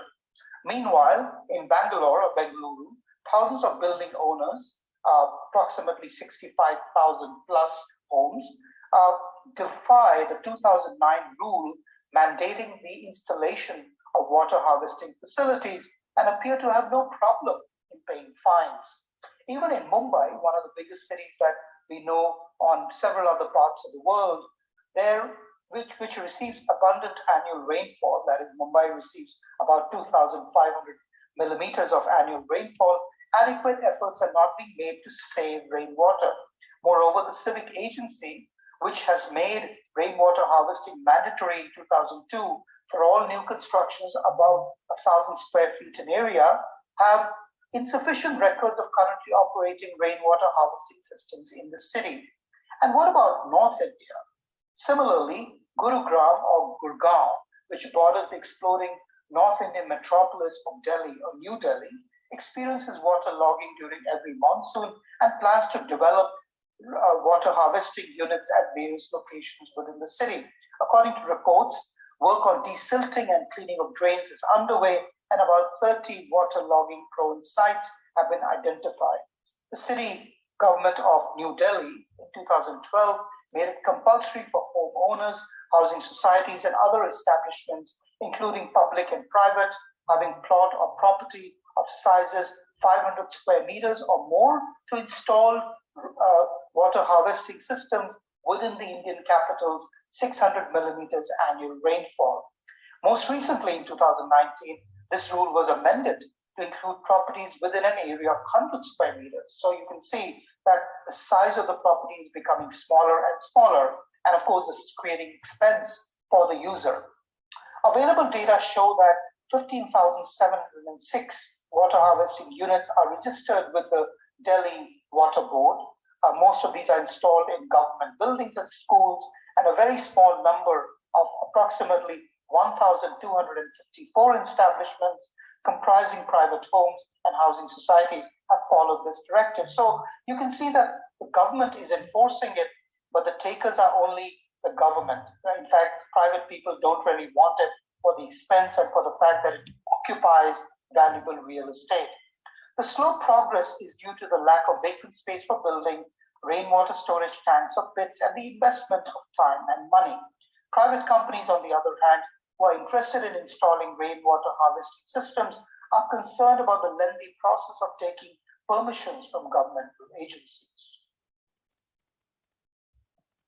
So you can see in the next few slides, this struggle in Delhi, the struggle about what should be the case, but what it actually is, and the fact that water harvesting is never really rigorously practiced. The city level analysis presented above reveals that while many Indian state and city governments have passed the law for mandatory harvesting of rainwater from the rooftops of buildings, achievements on the grounds are noticeably less. The situation today is that rainwater harvesting are installed in some government buildings, but that is about all. Further, as mentioned above, enough efforts are not being made by the government to maintain a list of operational and dysfunctional units within the city. Given the challenges involved, significant process in harvesting larger quantities of rainwater from building rooftops could take a very long time. While this matter needs to be pursued by making society more aware about water conservation benefits, city governments can establish rainwater harvesting structures and pits at vacant places along roads, flyovers, and near waterlogged areas and other open spaces where a lot of rainwater collects. Such infrastructure can also be established near slums and unauthorized colonies, which are not covered by pipe networks and are constantly faced with water shortages. So here you can see that this is a schematic diagram showing the parts and functioning of a rooftop rainwater harvesting system, and it's built with little effort and with little technology, but it doesn't seem to be something that a lot of government bureaucrats are really interested in. But small communities certainly are. And a case in point is the Birka Bauri in Jodhpur, Rajasthan. Now, Rajasthan is a hot, arid region of India, and water is scarce. But since time immemorial, since the ancient and the medieval times, this particular part of India has a tradition of creating what is called as baulis or bauris, which are essentially step wells that go into the bowels of the earth, and they conserve water, they store water, and they locate water. And these are also social spots in some ways. So the Birka Bauri in the city of Jodhpur, which you will see in my next slide here. So the Birka Bauri in the city of Jodhpur, Rajasthan was completed in 2012, located in the Umayyad heritage site in a residential complex area. And it is a modern day exemplar of a water harvesting structure, but following some of the lessons of the past. In a manner similar to the historical water harvesting exemplars known as step wells or bauris or kunds, the Birka Bauri structure not only stores rainwater and its resultant runoff, but also acts as a recreational social space for inhabitants. More importantly, it provides a good example of sustainable urban development practice in a low rainfall region, demonstrating the value of water by conserving rainwater. This socially connected storage structure and its architecture are inspired by traditional water harvesting structures in the hot arid region, so much so that even the stone employed for its construction was quarried on site, thereby creating a sustainable system for the project. So here you can begin to see the site plan, how it sits within the hot arid region, the site plan, and now it's all been built up with this step well right in the center of this very large housing development. This is what it began to look all the way at start, about 2013. This is when construction began, where the rock was broken and the rock was actually quarried in order to make the Baoli, the step well, and thereafter it was completed. In one point of difference, however, while traditional Baori or Baoli and Kund reservoirs are used to extract groundwater from the depths of the earth, the Birka Baori is specifically used to create a place, a social spot, and to catch rainwater and runoff. And it becomes really beautiful when the rain falls. Apart from storage and conservation of rainwater, Birka Baori also admirably highlights sustainable stormwater management in the housing complex. It collects the runoff from the site while minimizing waterlogging in the residential complex. Meanwhile, the stored water from the Birka Baori maintains the 15 acres of green space within the housing complex, comprising a landscape mix of trees, plants, and gardens integrated within the complex. The rainwater stored with the Baori or step well can meet around 8 to 9 months of landscaping and horticultural water requirements. In effect, this is a high visibility and high impact intervention with considerable social and economic benefits to direct users as well as the surrounding urban landscape. And this has almost made a microclimate in this particular area. The Birka Baori system captures around 21.1 million liters of rainwater, which has helped to reduce the dependence on municipal water supply and groundwater resources. Additionally, during the past 3 years, almost 50% less groundwater is being extracted from bore wells on the site. So in all, this rather passive way of doing things, which goes back to the past and which energizes the community, is extremely useful. Now, I want to discuss 2 more projects, and one of them is the water harvesting project at Goa University, and Goa is a little bit more to the west of the coast of Mumbai, of the Arabian Sea. So similar to the Birka Baori, the key objective of the water harvesting project in Goa University is to reduce the declining groundwater levels in the area and to recharge the aquifers to reduce dependence on the municipal water supply. And you can see the site plan here. You can see also the device employed for water harvesting.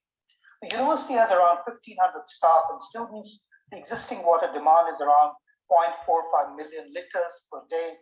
Around 50% of the water supply depends on public water, and the remainder is accessed from 12 bore wells on campus. So there's a clear depletion of the groundwater level because of the bore wells, and there's an immediate need to replenish it. So during summer, public supply is reduced, and most of the water obtained is from bore wells, which has resulted in the drying up of a few, and the water level has also gone down. The Goa University rainwater system has 2 structures, one for harvesting surface runoff with a catchment of 1.5 hectares that is mainly unpaved area, and a rooftop harvesting system for harvesting the runoff mainly from the built-up areas of the campus. Rainwater harvesting at the campus has resulted in a substantial increase in the aquifer yields, which have been confirmed from the well yield test carried out on 2 bore wells located in close proximity of the recharge structure. Also, within an year of operation, well yields have increased 13 to 15%, showing recovery in the groundwater levels. Improved yields have also led to less electricity usage for pumping groundwater and saving in costs.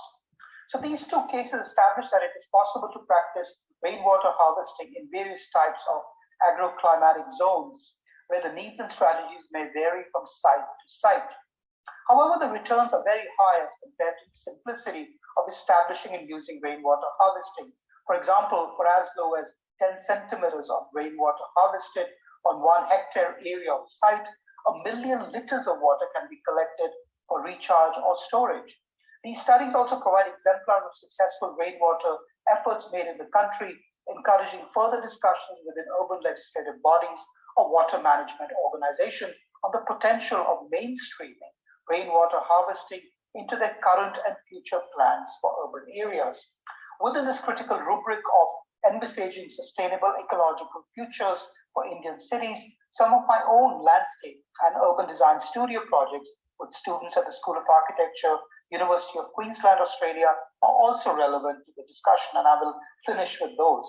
So my recently concluded 2021 studio with 24 MArch students identified water, its manifestations as place, space, border, and boundary, fluvial process, and network to instrumentally align projects with the selected sites within the planned exemplar city of Chandigarh, North India. And Chandigarh is well known. Chandigarh was a city that Le Corbusier made, and it was built between approximately 1954 and 66. And it was a gridded city, and it was thought to be a harsh imposition on the landscape. But Corbusier was deeply aware of the limitations of this landscape. So completed between 1954 and 66, water and water elements within the urban plan of Chandigarh were not necessarily defined simply via the material presence of water. Instead, water was implied by its absence. There are, in fact, only a few instances where the urban observer actually views a surface of water positioned within the fabric of the city, except for the reflecting pools in the capital and the Sukna Lake Reservoir, and several fountains located at strategic locations in the city. On this front, Le Corbusier's mindset is one similar to the local, to specifically keep away from the large water surfaces that would permit rapid evaporation, except when logistically necessary. Instead, and more importantly, via Corbusier's formal gestures, water appears dramatically included into the urban imagination via the expressions of what water does and how it dramatically enriches life and habitation on the gently sloping floodplain existing beneath the city. This is the evidence of water's powerful yet invisible force that is harnessed in the city plan of Chandigarh. And here in this particular slide, you begin to see the so-called deep and the shallow aquifers that are running under the grid plan of the city that seem to be central to what Corbusier did when he built this particular city and laid it out. In effect, Chandigarh's original plan via Le Corbusier and its elaborations by Jean Rey, Drew, Fry, and others relished the primacy of green interstitial spaces and fingers of vegetation that crisscross the built fabric of the urbanscape. And from this particular drawing, you can see how the water percolates down, what it's supposed to percolate down, which is why large landscapes in the city are not paved, like in many other places, and there are very large areas of green within the urban plan. Very much like the step wells of the ancient times, and on the left you can begin to see a sectional view of one of these step wells, a beautiful structure which resonates what you saw at the Birka Bauri, and then on the right side a section cut that shows you the simple plan and the even simpler section, but extremely effective. Even the cores of the urban residential areas of Chandigarh have green checkerboard within which urban form exists, a figure ground reversal whereby Corbusier came to terms with a landscape that he wanted to tread lightly on, yet leave his marks. In proximity to the foothills of the Himalayas, this soft yet ever-present connection to the natural world still nestles the city within its sight. In extension, this setting was invariably the city's original terra firma, well before the arrival of street asphalt, impervious paving, and the hard landscape elements. So our design efforts in the studio moved to effectively capture Corbusier's efforts and his holistic visions recast in new light with water position at center stage within the development scenarios of the city. And here you can begin to see the work of two students that create these water interventions to reach down to the shallow aquifers and propose ways of funneling the runoff into the deep aquifers of the city. We explored if the logistics of water, its storage, filtering, access, and proximities could be combined with civic functions in the heart of the transforming and enlarging city. Could Chandigarh's underlying landscape of water be used as a springboard for some necessary and new urban interventions. So now there are two things that we discovered. First, from a nature city point of view, that was our discovery. When Chandigarh was first planned in the 1950s, the easy availability of subsoil groundwater was considered largely adequate towards meeting the city's needs. Tube wells or bore wells were employed to pump water. However, with the increase in the city's population, that is from 50,000 in the 1950s to 1.6 million today, many of these tube wells no longer function or remain reliable sources of water and have gradually started to dry up owing to the rapidly falling water table. A few decades ago, it was therefore decided to tap the surface water of the Bhakra main line flowing 27.5 kilometers away from the city to meet the growing water requirements of the urban population. Today, Chandigarh continues to deplete groundwater from its deep confined aquifers, which I've showed you in the slide before, which does not get recharged naturally and certainly not at the rapid rate required to keep up with consumption. Recharging these deep aquifers for posterity, for future generations, is therefore a necessity, given that the city pumps out more water from its deep aquifers than what it effectively recharges. In its shallow aquifers and under the city of Chandigarh, by contrast, there is a rising water table, thereby creating problems and water logging conditions, especially to the northwest of the city. Seasonal rainfall and snowmelt are largely responsible for this. Reaching the shallow aquifers is easy. It necessitates an excavation of only 5 to 10 meters, and these shallow aquifers are constantly replenished. So the answer is simple. Build at points where you can get to the shallow aquifers and try to create conditions for runoff to recharge the deeper aquifers.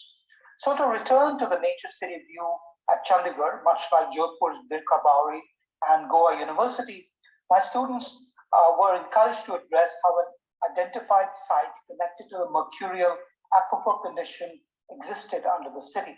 On this front, we explored how sectional explorations would catalyze the storage, harvesting, channeling, redistribution, purifying, and recycling of water. How much of the additions to reach, hold, and contain water would be seen, and how much would be hidden away, to be perhaps discovered or explored as an inverted, deep subterranean landscape within the earth.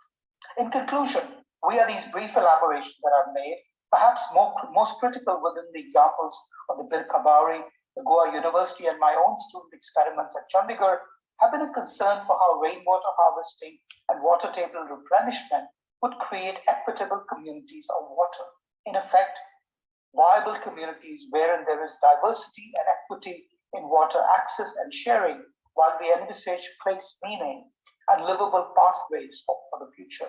It is only then that we will globally be able to mitigate, temper, and adapt to the already visible climate change impacts, especially in the poorer nations of the global south. Thank you so much, and I will stop my paper here, and I will also stop recording.